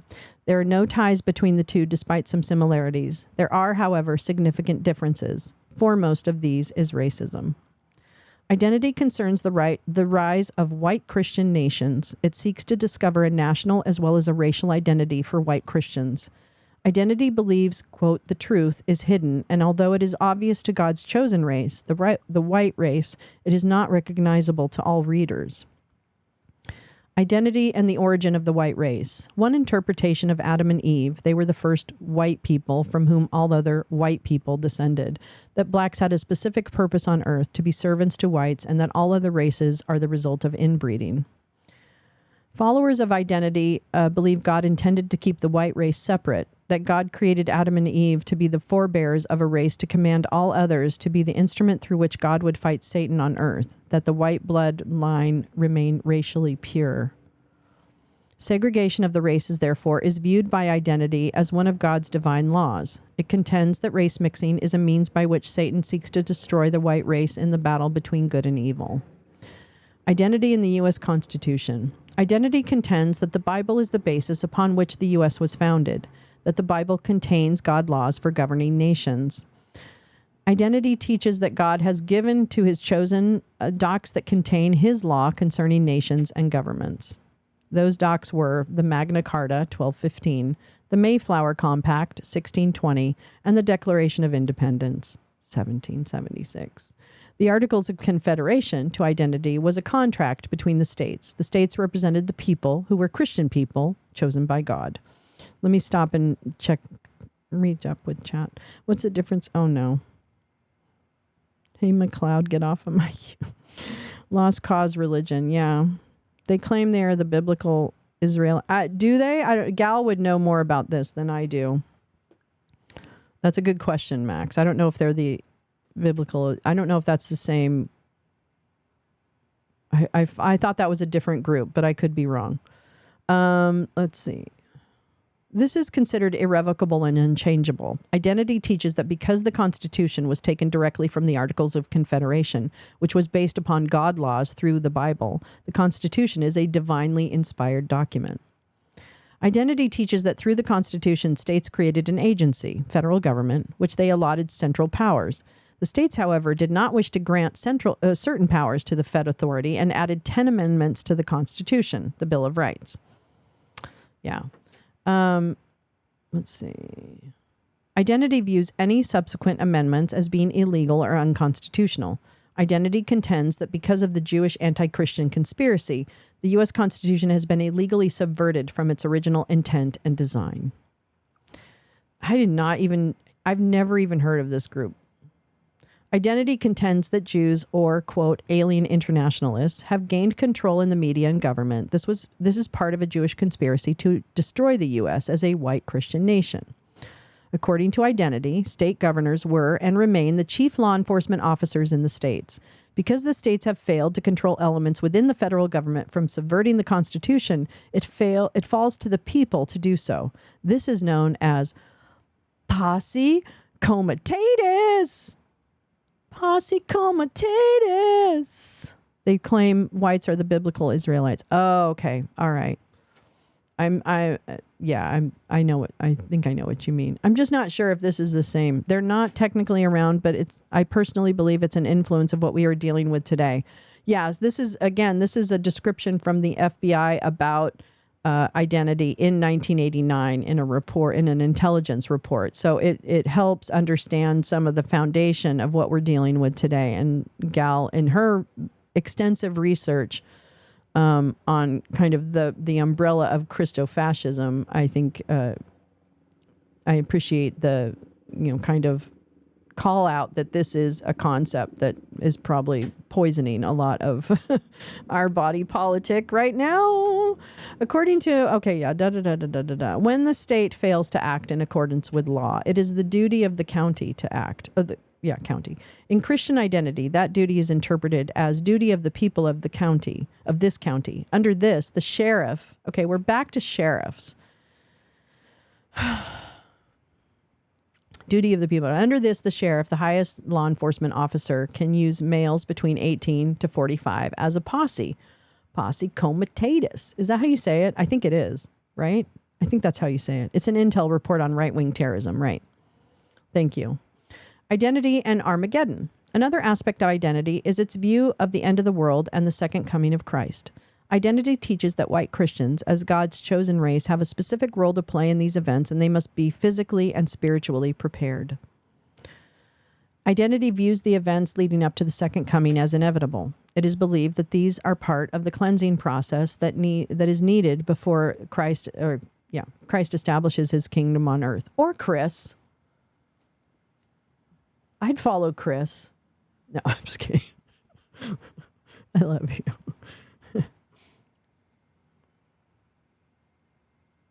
Oh, comitatus. Comitatus. Hakuna comitatus. Posse comitatus. It means no worries for the rest of your days. It means... never mind. I have a couple of ideas. Some contend it will be a race war in which millions will die. Others see it as an economic or social collapse that will lead to a communist attack or takeover led by the Jews as representatives of the Antichrist. believing they are chosen by God to fight the forces of evil. Identity contend that they will be the last line of defense to save the white race and or Christian America from either the soon-to-occur race war or communist takeover. To prepare, they engage in survivalist paramilitary training. They practice weapons use and store reserves. Conclusion. The identity message is one of racial hatred behind the guise of religion. In other words, Aryan nations, the covenant of the sword, the arm of the Lord, the order. They've been investigated for bombings, murders, robberies, etc., all carried out in furtherance of white supremacy. As for the given numbers, remember, this is from 1989. The acts of terrorism committed by identity followers attest. These people are fanatics about that which they believe. The airtel has been coordinated with Domestic Terrorism Unit, Counterterrorism Section, CID. Here's a link to the document. So this link is in the chat. It's the last link that Gal provided. So please, you might want to bookmark this one. I think this is fascinating stuff. Let me see what else I had. Nope, that's not it. Nope, that's not it. I thought there was one more thing I had. I guess that's it. And let me go ahead and do this. There it is. Link works too. I don't even have an account. Is it true? I don't know who you are. Go down past the link. Oh, wait. Okay, hold on. Whoops. Wait. Did I fuck up? Oh, man. Did I fuck up? Shit.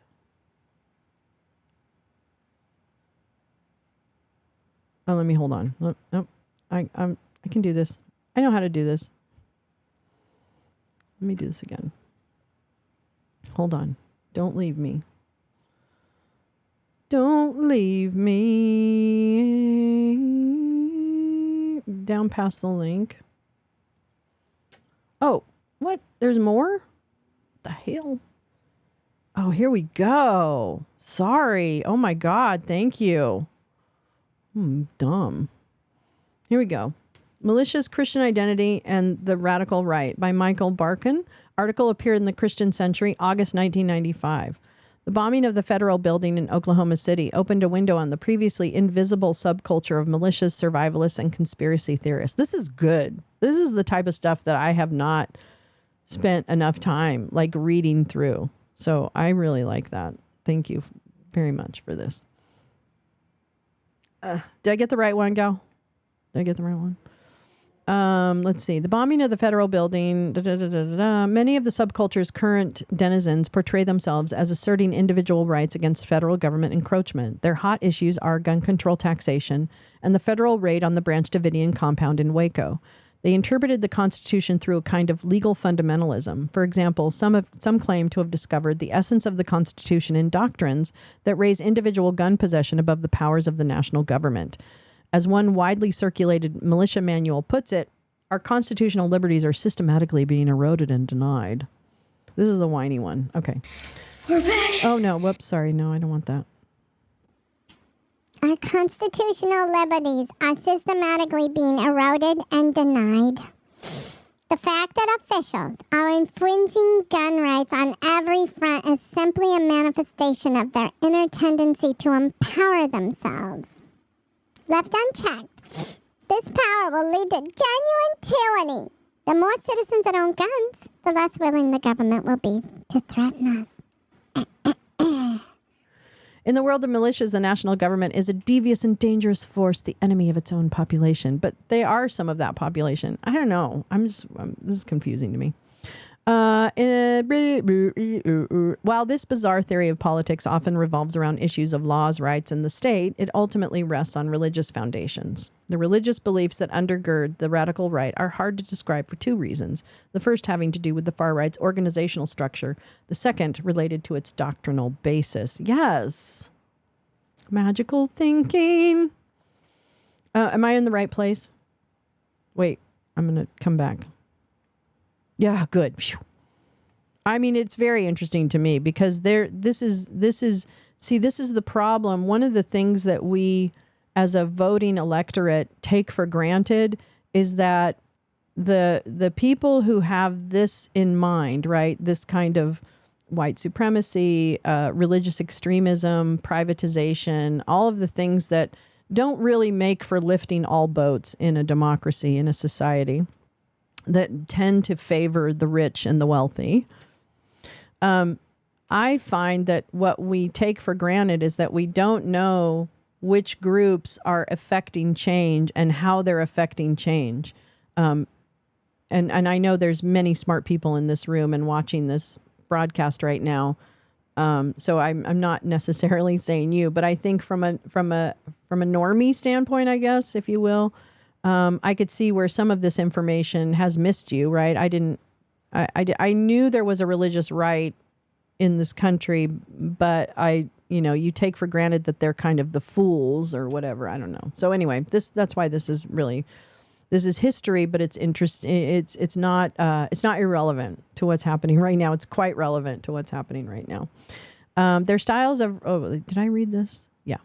Their styles of rhetoric, dress, and symbolism are not mutually exclusive and often interpenetrate and overlap. Within the subculture, individuals migrate easily from group to group, sometimes appropriating one set of ideas and symbols, sometimes several simultaneously.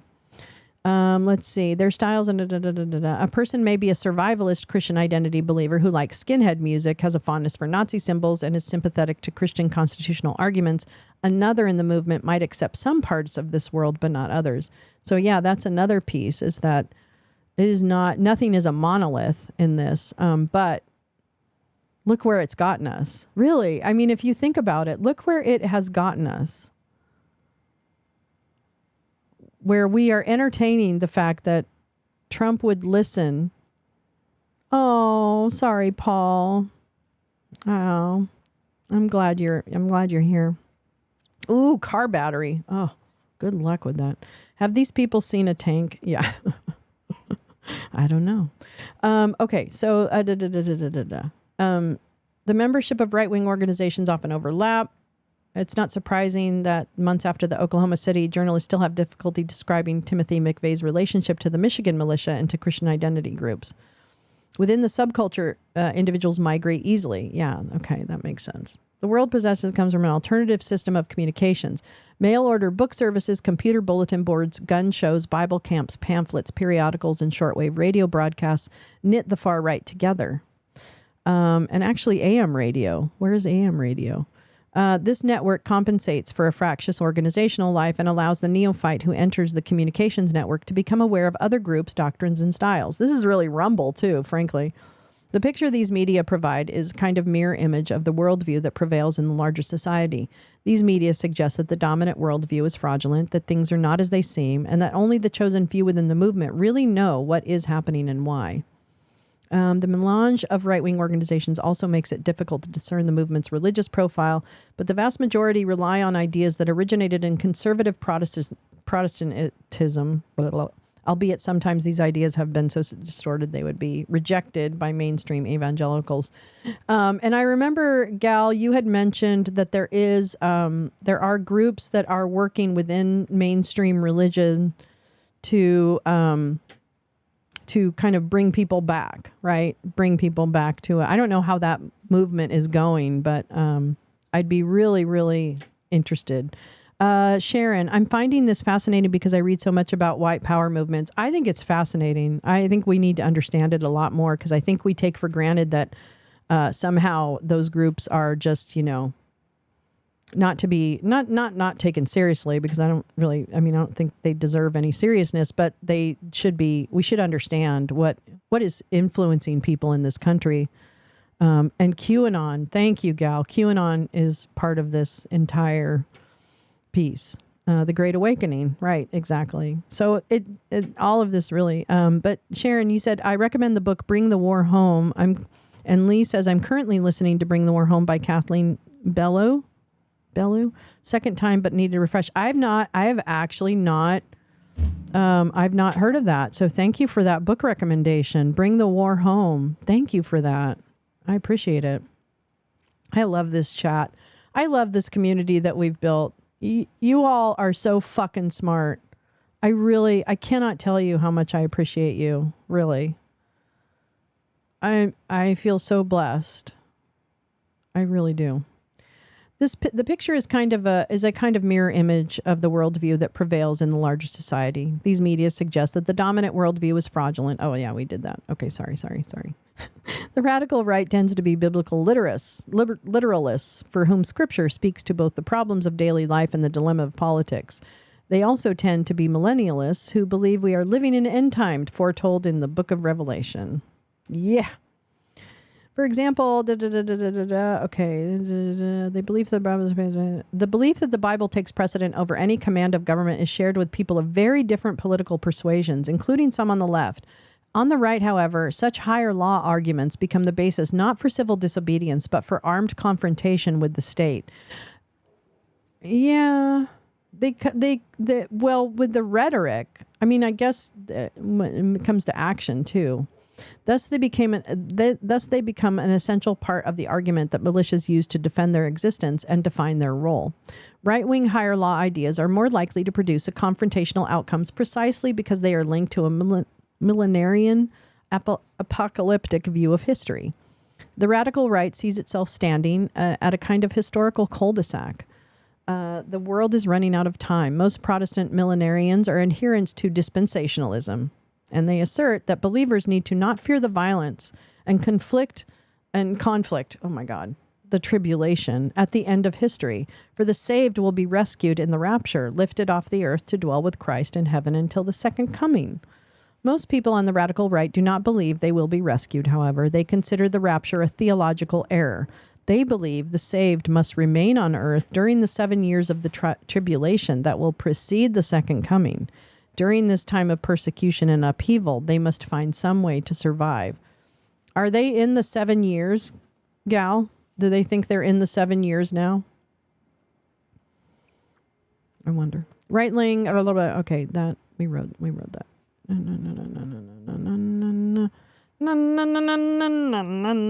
What does little Mikey Pence say? With Trump's increasing reliance on support from white evangelicals, as well as Vice President Pence's role in the administration, I suspect that Ed Kilgore captured something important about recent charges of anti-Semitism directed at Rep. Ilhan Omar in an article titled "The Christian Right, Not AIPAC, Drives the GOP's Pro-Israel Stance." That is a Nancy Letourneau article from 2019, and it's in there. Oops. Oh, boy. What happened here? Oh boy, what happened here? Oh my God, look at all this. It's like a Matryoshka doll with you. There are things that have to happen first. Yeah, they think we're approaching. That's what I thought. I just wasn't sure if we were in but I know with everything happening, they think we're close. All right, let's see here. Oh my gosh, this is really good. Wait, where did I go? Did I fuck up or did I just go to a new one? I went to a new one. Well, this is this the, oh man, God, man. Oh, it's just one. Oh, this is the Nancy Letourneau, article in Washington Monthly that Gal mentions. Okay. Thank you. Let's see. Turning Point Ministries. Oh boy. Here's more propaganda. Is this the end?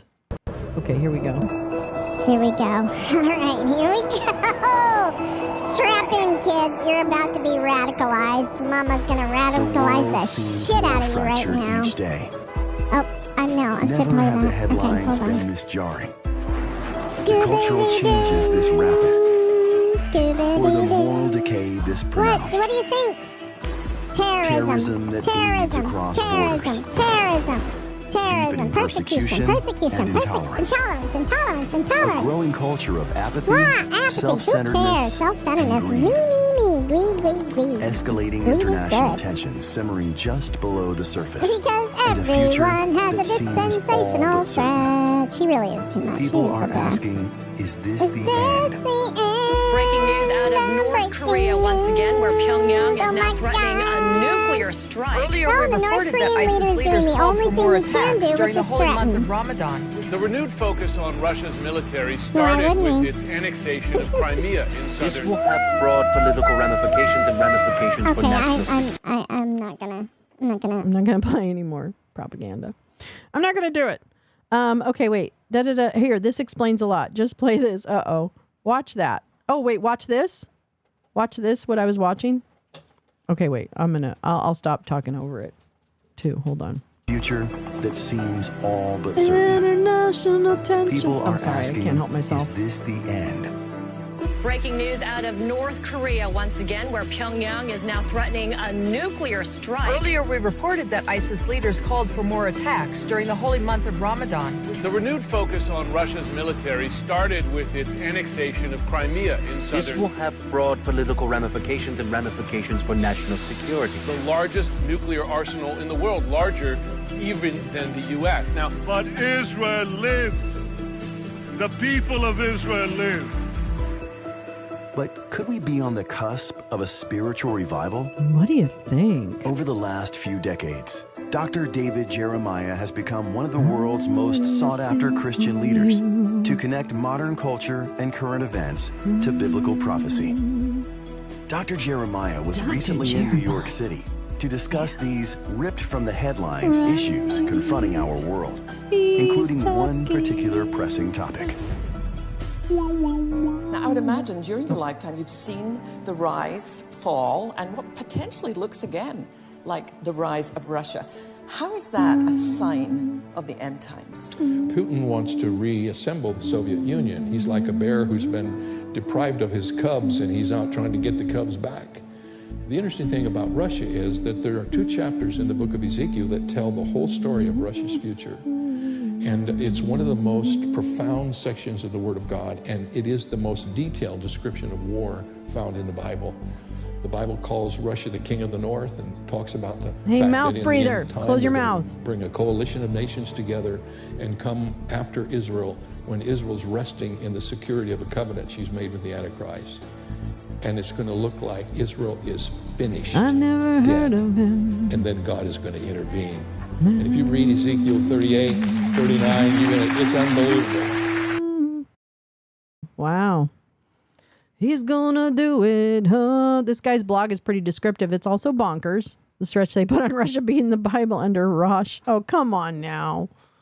Come on now. Let's see. March 8th. Okay, calm down. 2022. Top evangelical leaders gather to honor Mikey Pence. Not anymore. The party's over. It's time to call it a day.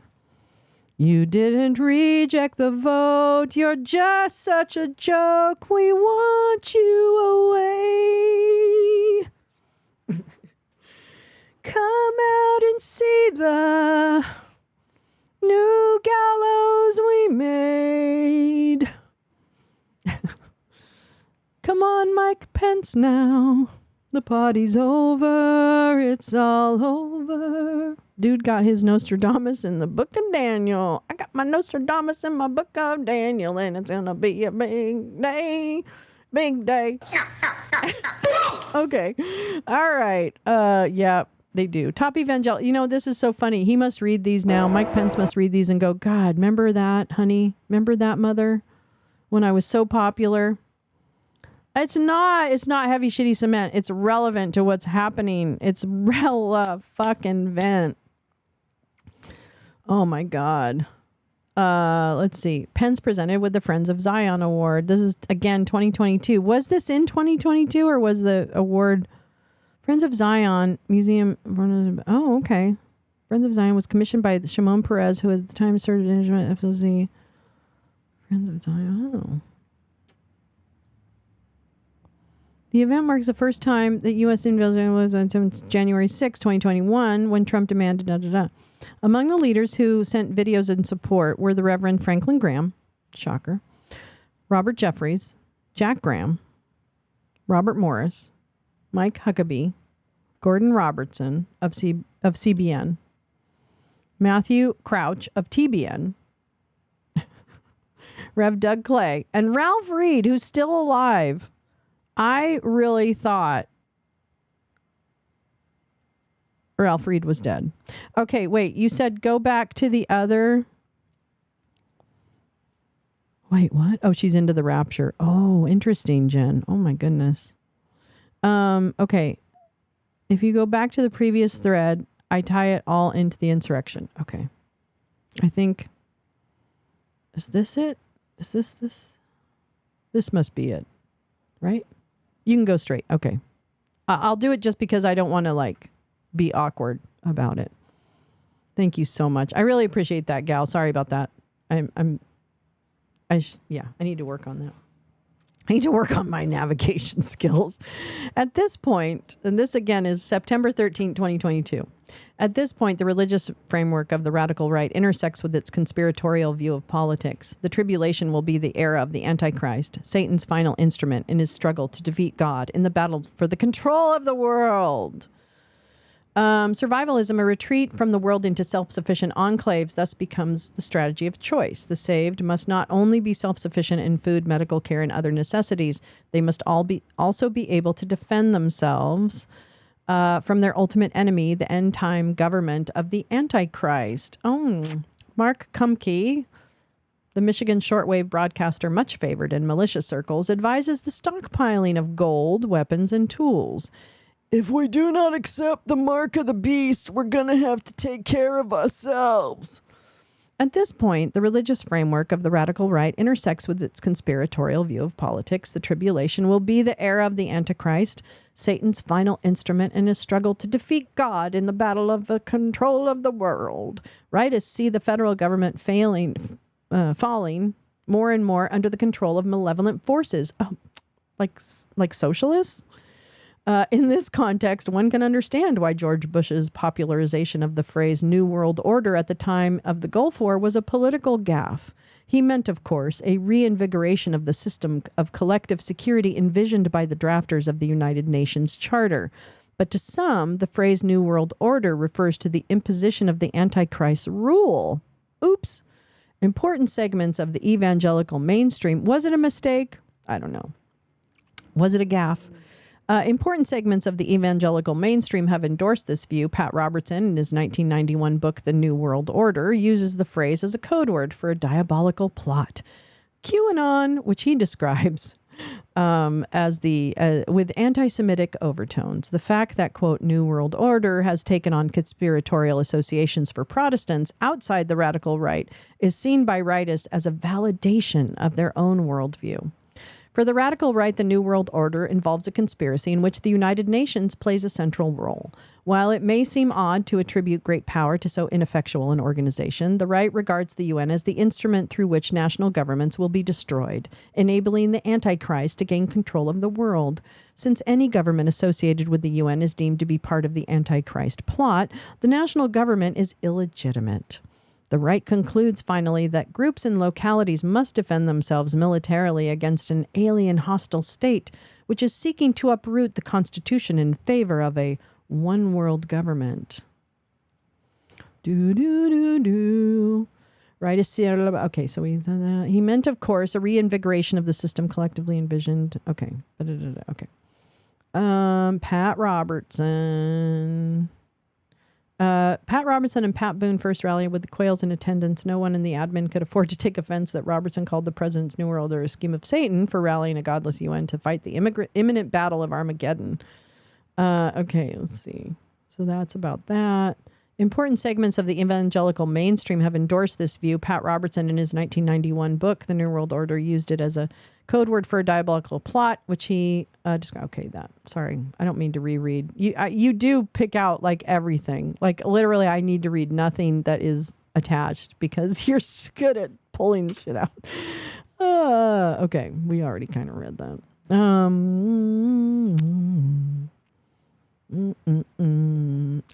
Oh. Here we go. Look at this. Tied it up in a neat little bow. Bought you a cake. She even put candles on it for you. That's right, because here we are, full circle at the ongoing insurgency. The right concludes finally that groups and localities, blah, blah, blah. Okay, so here we go. Alex Jones. Guys, I'm telling you, let's listen to Alex Jones.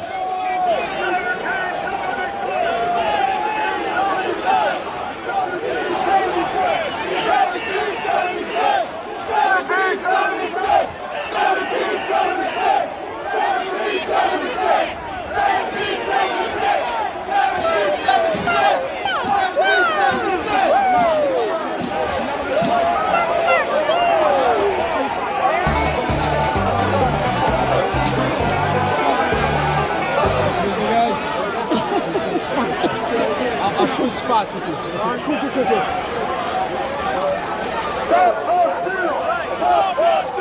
Why do you guys have your faces covered up, Alex? Why do your friends have their faces covered, Alex? Guys, I'm telling you, Trump's not going to come and we don't come down. Let's be peaceful. You're doing a great job. Everybody be peaceful. I love you all. I salute you. USA! USA! USA! USA! USA! USA! USA!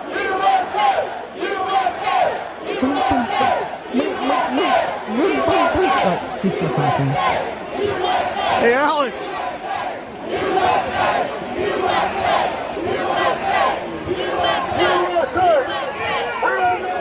Except Joe Biden and the Communist Chinese, we will never submit to the New World Order. Yes, but you must I gotta find that interview he did with Vivek. Hey, are you I'm telling you. Let me tell you. Oh, hey, tell him to look up veteran I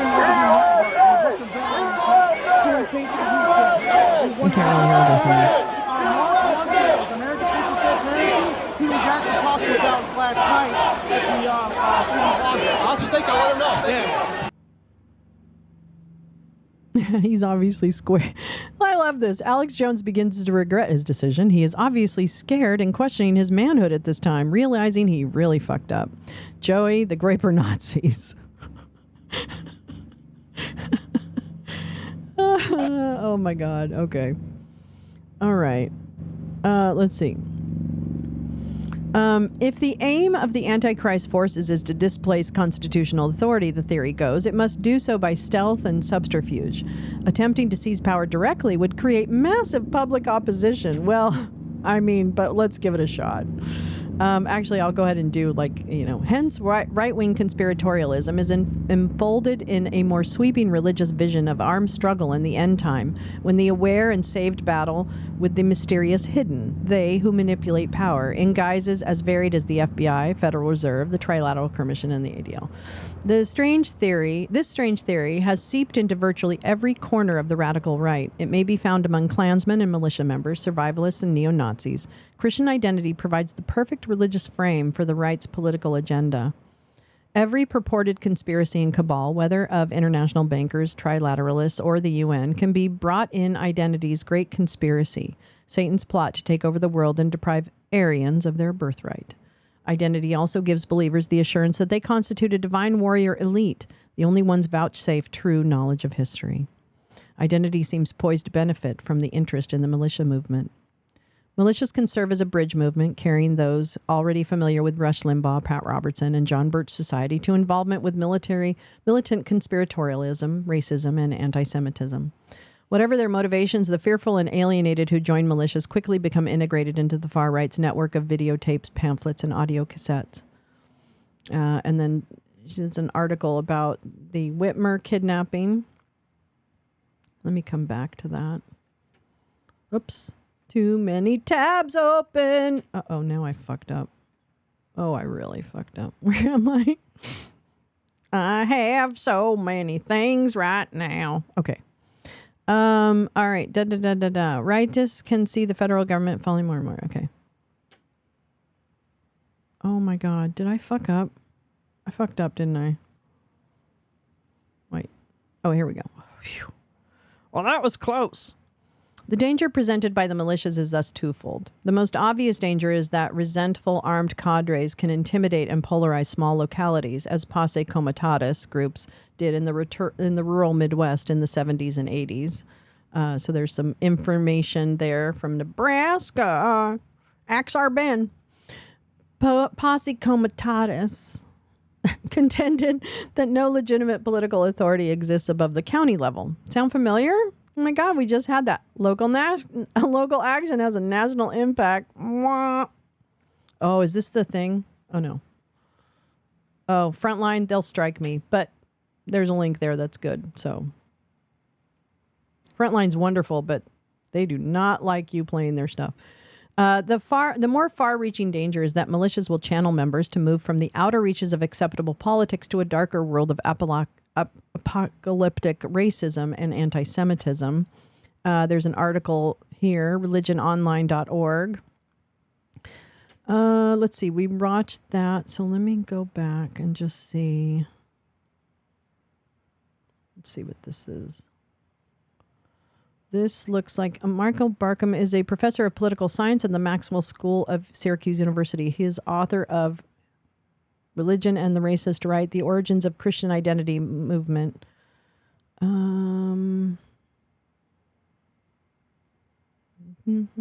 Okay, well, I won't get into the deepness, but that I will later. Okay, I think we're good. So, what today's discussion has been is trying, as part of the media literacy that I hope we can do together in this world, I really want there to be, I'm going to put on a campfire so that we have something to calm ourselves down.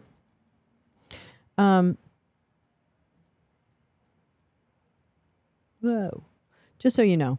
So, we have 94 viewers across all platforms. Thank you so much. Because really, the goal for me is eyes and ears and hearts and minds on factual information that can help us be good stewards of democracy in the interest of everyone in the country. Even the people I disagree with, I still believe they have the right to disagree with me. I do not believe that they have the right to tell me or my daughter or your daughter or you or any other birthing person what they can do to their body. I don't believe that privatization of services is in the best interest of all children or all people. Like education should not all be privatized. Medical care should not be privatized.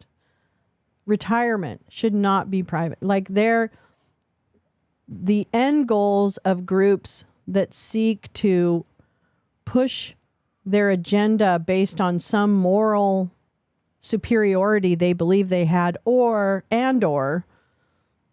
steeped in racism and hate is not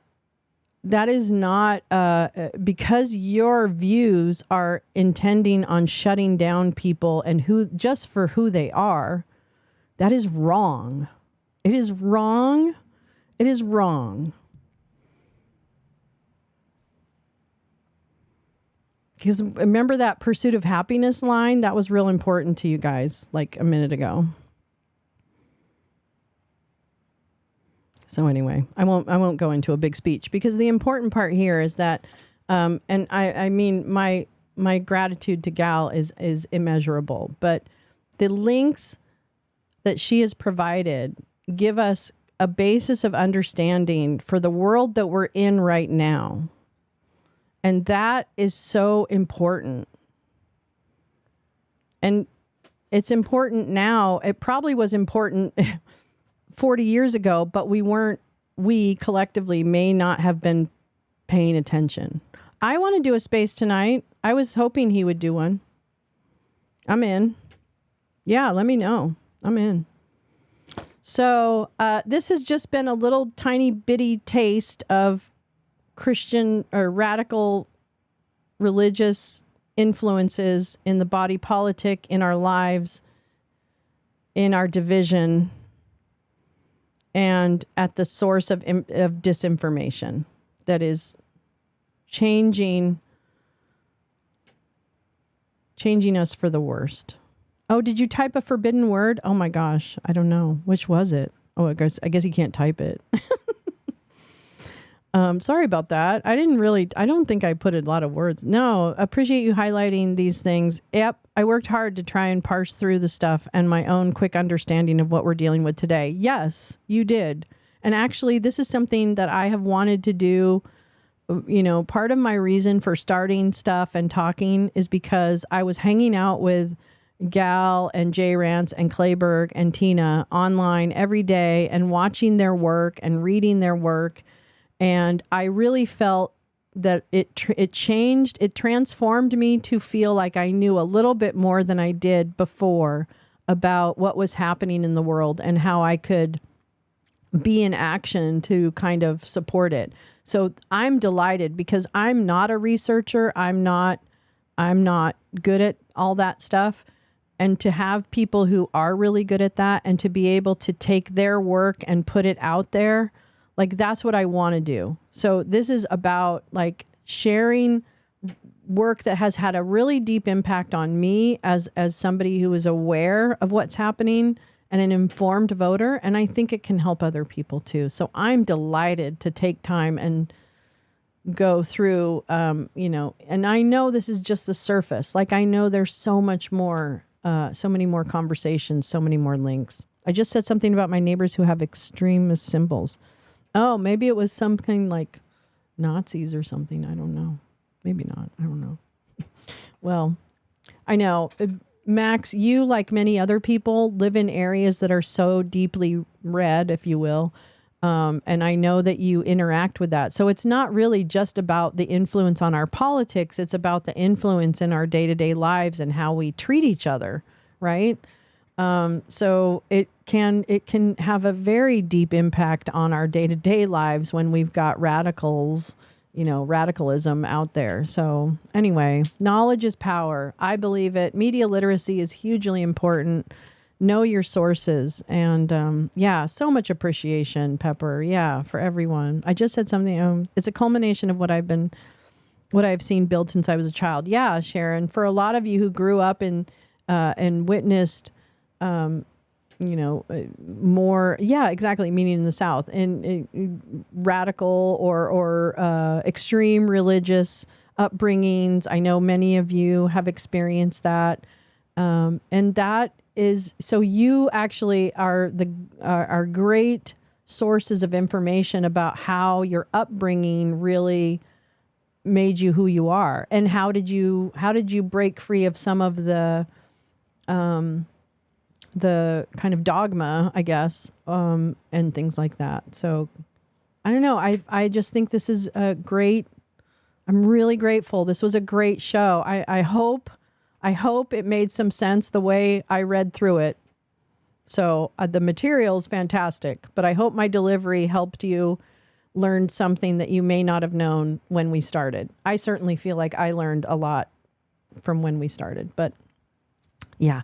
So thank you so much. Have a wonderful rest of your day. I guess we're going to do a space tonight. So I'll be on with Jim Stewartson and the Gal Squad and Gal Suburban and Jay Rance and everyone tonight. So I'm sure that'll be posted under Jim Stewartson's Twitter account. But stop in and listen in on what we talk about there as well. And then I will be live tomorrow. Oh boy.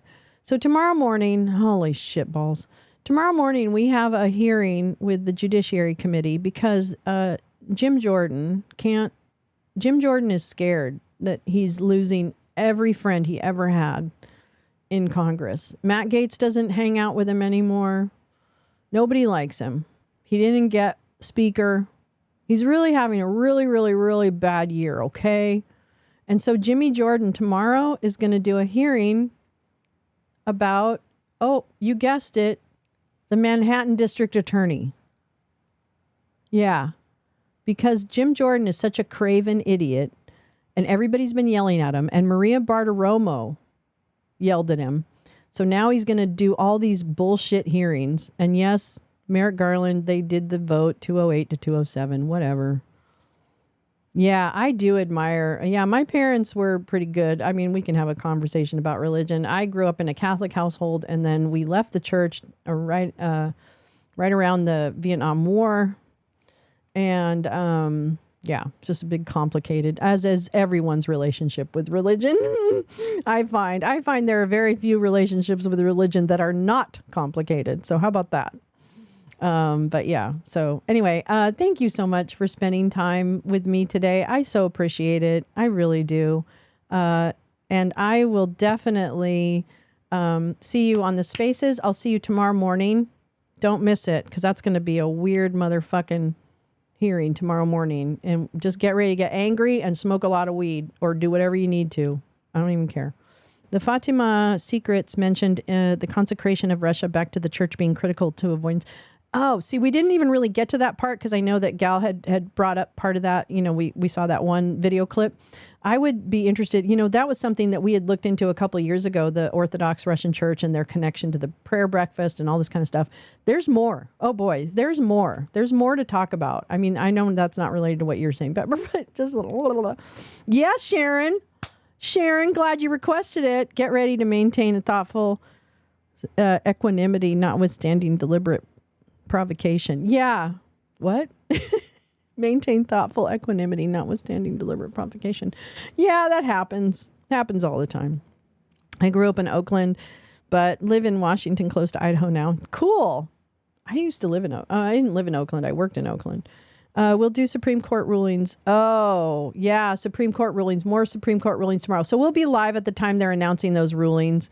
And we will go ahead and we will announce those. We will be live when those rulings are announced. So please tune into the channel tomorrow, anywhere you get Lolo, and join us for a morning of frustration. Because why not? Let's spend it together. If we have to be depressed and upset, why can't we just be together when we're doing it? All right. I love you guys. I'll see you later. Lolo out. Oh, wait. I forgot to do my other thing first. Hold on. There we go. Bye.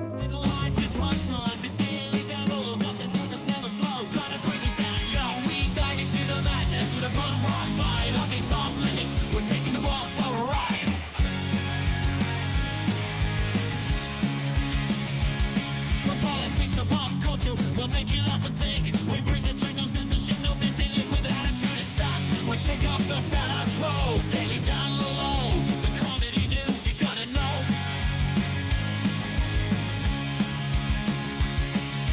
Daily down low. Breaking all the rules, spreading out the like a bunch of crazy fools. We're punk rock rebels.